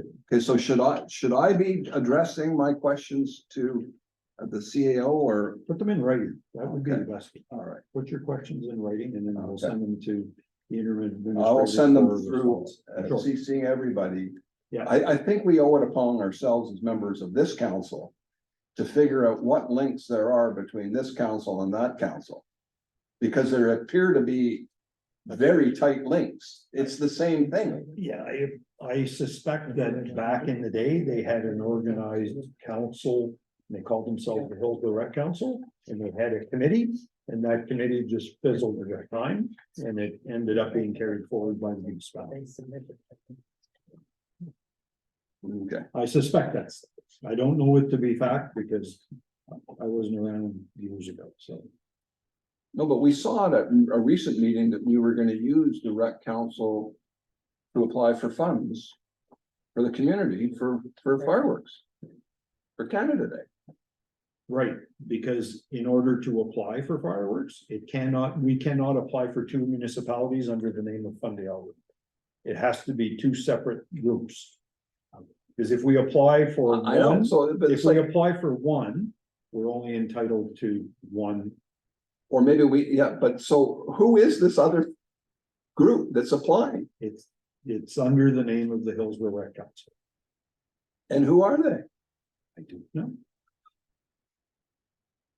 All right, I tell you, here's the deal, like 10 years ago, when I got involved, I was just, as part of my duties, I was named to the thing. That's supposed to, I have no idea, Sherry, someone that can't get the question. but as we said, put your questions to paper and we'll get some answers. All right, Thank you, that's it. that's it. Thank you. Can I have one thing there? Oh, Can I add to that, John, with your Remembrance Day service? There's one in Hillsborough at the Senate End on the 11th at 11 a.m. You mentioned Albert now. Oh, yes, yeah, that's right, yeah, there yeah, is one. yeah. I can't. be at That's both being of them. run by the Legion, yes, yes. Yeah, I just I wanted to can't be. bring at that up. both Yes, yes, yes. locations, So Yeah. I'm going to attend Yeah. one in Elma. And that's probably the biggest one actually of all, I think, right? I Yes, think so. well, normally it is, but this year it's being held outside, so. Okay, Weather over there. yes, I have a couple of updates. One is an Englobe request. We've received a proposal from Englobe to prepare a long-term control plan for the Alma wastewater system. The plan is a requirement by the Department of Environment in order to maintain the community's approval to operate. Following an audit conducted by the Department of the Environment, Englobe has been provided the authorization to proceed based on the fact that this work is critical for our continued ability to operate the wastewater system. And Councillor Arrow, I know you asked some questions about, getting a briefing from Englobe, that can be done, but we need to get Yeah. that process started. So that was done. UNNB zone meeting, for zone 2, I attended the Union Municipalities of New Brunswick Zone 2 meeting held at the city of Dieppe on Saturday, October 21st. This was an excellent opportunity to meet with mayors and councillors from the zone and provide updates on activities in our community. I attended the Southeast Regional Service Commission meeting on October 24th, where the commission 2024 operating capital budgets were formally adopted by the board. And on the October 28th as well, I attended the Village of Fundy Albert Southeast Regional Service Commission all council meeting at Broadleaf Guest Ranch. There was an excellent representations from this and other councils from across the region. Representatives from the commission presented information in relation to the various services they provide. Municipalities, including the new mandated services of social development, economic development, tourism, regional transportation, and regional sports, cultural, and recreation cost share. Members of councils who don't normally have the opportunity to discuss these services and provide input were able to do that during this session. Overall, the event was a success. I would like to thank Wendy Hudson and her team of employees at Broadleaf Guest Ranch for the use of their facility and catering such an excellent meal. Trust me, it was good. There were many positive comments resulting from that session. As was mentioned, there will be some Remembrance Day ceremonies this coming weekend, but I also attended the Remembrance Day service at the Hillsborough Baptist Church on Sunday, November 7th. Our local member of parliament, Rob Moore, provided greetings on behalf of the federal government, and I did it on behalf of the village of Fundy Albert. The event was held to honor the many veterans who have given so much to serve our country and ensure that we enjoy the freedoms that we do today. There will be other Remembrance Day services held this week, including one in Riverside, Albert on November 10th, and 2 services in communities of Elm and Hillsborough on November 11th. That was noted. Please take time. I urge residents to take time to attend these services and pay the respect to those who have given so much to our country, and do what you can to support their coffee campaign. That is it for me. Item number 11, notices of motions and resolutions. We do have a series of motions and resolutions to go through, so I would ask that we go through these. The first is a motion to transfer funds from the Riverside Albert Fire Department improvements. The motion is required to transfer funds from a GIC held for the purpose of improvements at the Riverside Albert Fire Department. So can I have someone read that motion, please? Whereas the approved purchase and installation of 2 mini splits and 1 cold climate heat pump system by Terrace Refrigeration Limited costed at 12,600 plus HST, and whereas the budget did allow for the funds to cover the purchase and installation, be it resolved that 12,600 plus net HST be withdrawn from Riverside Albert Fire Department's GIC number 45, which has been earmarked for Riverside Albert Fire Hall upgrades. So moved by Councillor Elderton, seconded by Councillor Coates. Any discussion on the motion? There had been a previous motion to approve the installation of those heat pumps for everyone's information. All in favor signify by stating aye. Aye. Opposed, if any, motion's carried unanimously. Item 11B, motion to approve a lease agreement with Friends of Fundy. A motion is required to approve a proposed lease between the Village of Fundy Albert and Friends of Fundy Guild to rent space at the Cultural Building in Alma. So would someone be so willing to read that motion, please? Be it resolved that the village of Fundy Albert enters into an agreement with Friends of Fundy and Fundy Guild to rent the gallery space of Alma Cultural Building Upper Rear Unit for the period of October 1st, 2023 to March 31st, 2024 at the rate of $300 per month. So moved by Councillor Coates. Is there a seconder on that motion? Seconded by Councillor Arrow. Any questions on the motion?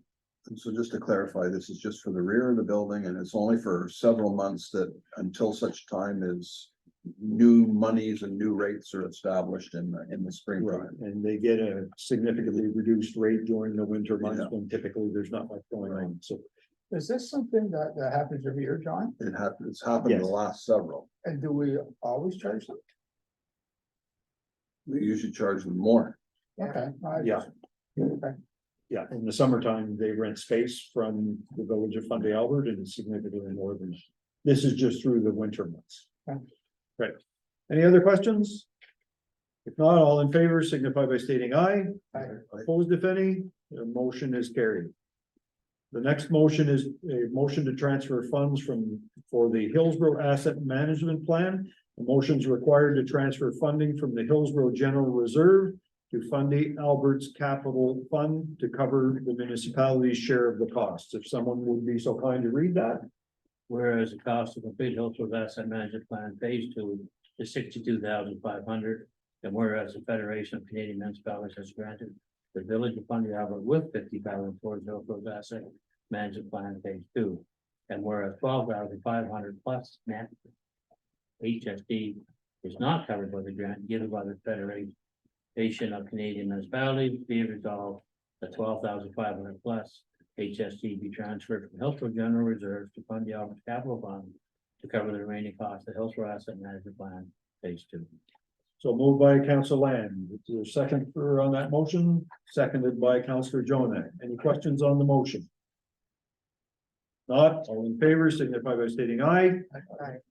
Opposed, if any, motion's carried. The next motion is to amend the Fundy Albert credit card policy. A motion is required to amend the Fundy Albert credit card policy to provide a credit card issued to the Alma Volunteer Fire Department Chief. Someone would be so kind as to read that, please. Whereas the Fundy Albert credit card policy currently states the credit card limit of the treasurer at 11,500. And whereas the Alma Fire Chief has requested a credit card. And whereas the credit limit of the treasurer's card has been adjusted from 11,500 to 10,000 to allow for a 1,500 credit card for the Alma Fire Chief. Be it resolved that the Fundy Albert credit card policy treasurer's credit card listed limit be adjusted from 11,500 to 10,000 and 1,500 credit card be added for the Alma Fire Chief. So moved by Councillor Elderton. Is there a seconder on that motion? Seconded by Councillor Land. Any questions on the motion? Not, all in favor, signify by stating aye. Opposed, if any, motion carried unanimously. Next item on the agenda, item number 12, comments and statements from the public. So we'll now offer anybody attending the opportunity to make comments and statements. Then if necessary, we'll apply a 15-minute time frame to this particular section. Yes, Mr. Warner. Please know that there'll be a remembrance ceremony at sunrise at the museum. Mhm. Add that to your agenda. If you can, it's most moving. It is. Please know that we thank you very much for placing the veterans banners in Alma, particularly those that apply to my family. They are very pleased. Thank you for paving and fixing the shoulders. There is ditching that still needs to be done. You could avoid some possible downstream erosion from certain properties if the ditching could be done before the heavy snows and the spring break. Good saving.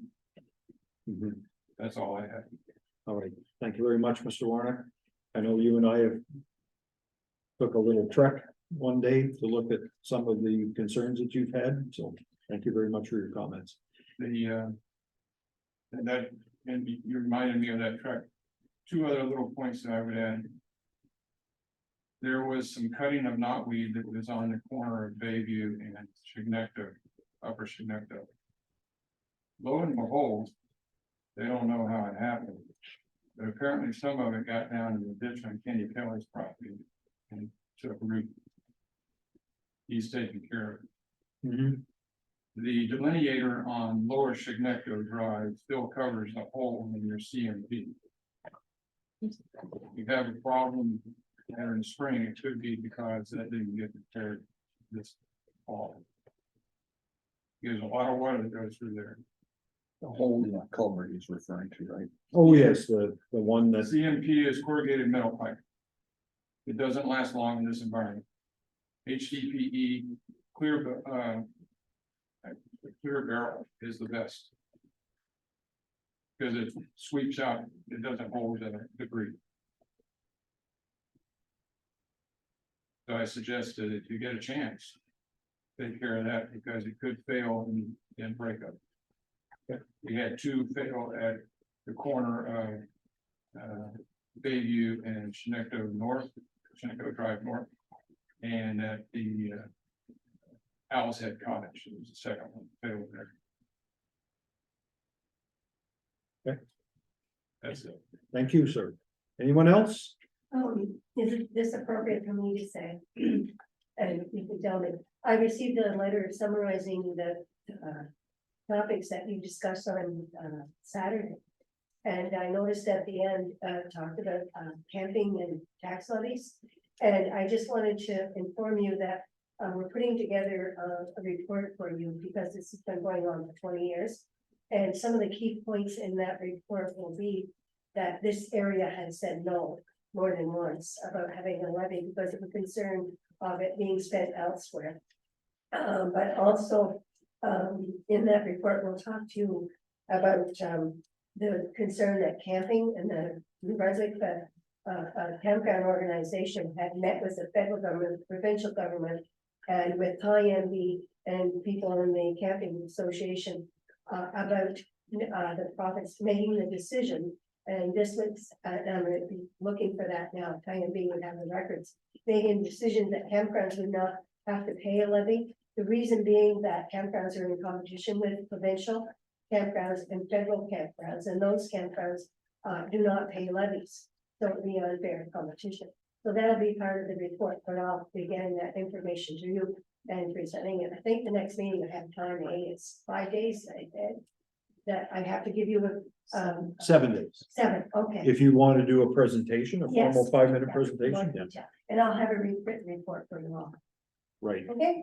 And just for clarification, Sure. Mr. Sutherland, I think you were referring to the meeting that we all attended On Saturday. broadly. Yes, Yeah. Yeah. So there were different conversations amongst different groups, and if they Yes. were talking about levies, I'm not sure that they were necessarily speaking about a tourism levy, or were they? Like, I don't, I took it that they were, it was a point, you know, it was a bulleted, list of items of the topics. And that was at the very end, and I took it that it was Yeah. being, and what I would add is that if there were a consideration of a levy, that would have to be approved by this council. yes, and, we understand that. Evidently, there's been some concern in Hampton and, in another area where they didn't have the history of it, and, Right. yeah, and but they, once they understood the history. So I'll have that for you. For sure. Thank you. Anyone else? If not, we do have a couple of matters in closed session, so I will accept the motion to move into the closed session. So moved by Councillor Coates, seconded by Councillor Land. Any questions on the motion? If not, all in favor signify by stating aye. Opposed, if any, motion's carried. So thank you very much, folks, for attending. And I will turn the recording off. For a moment.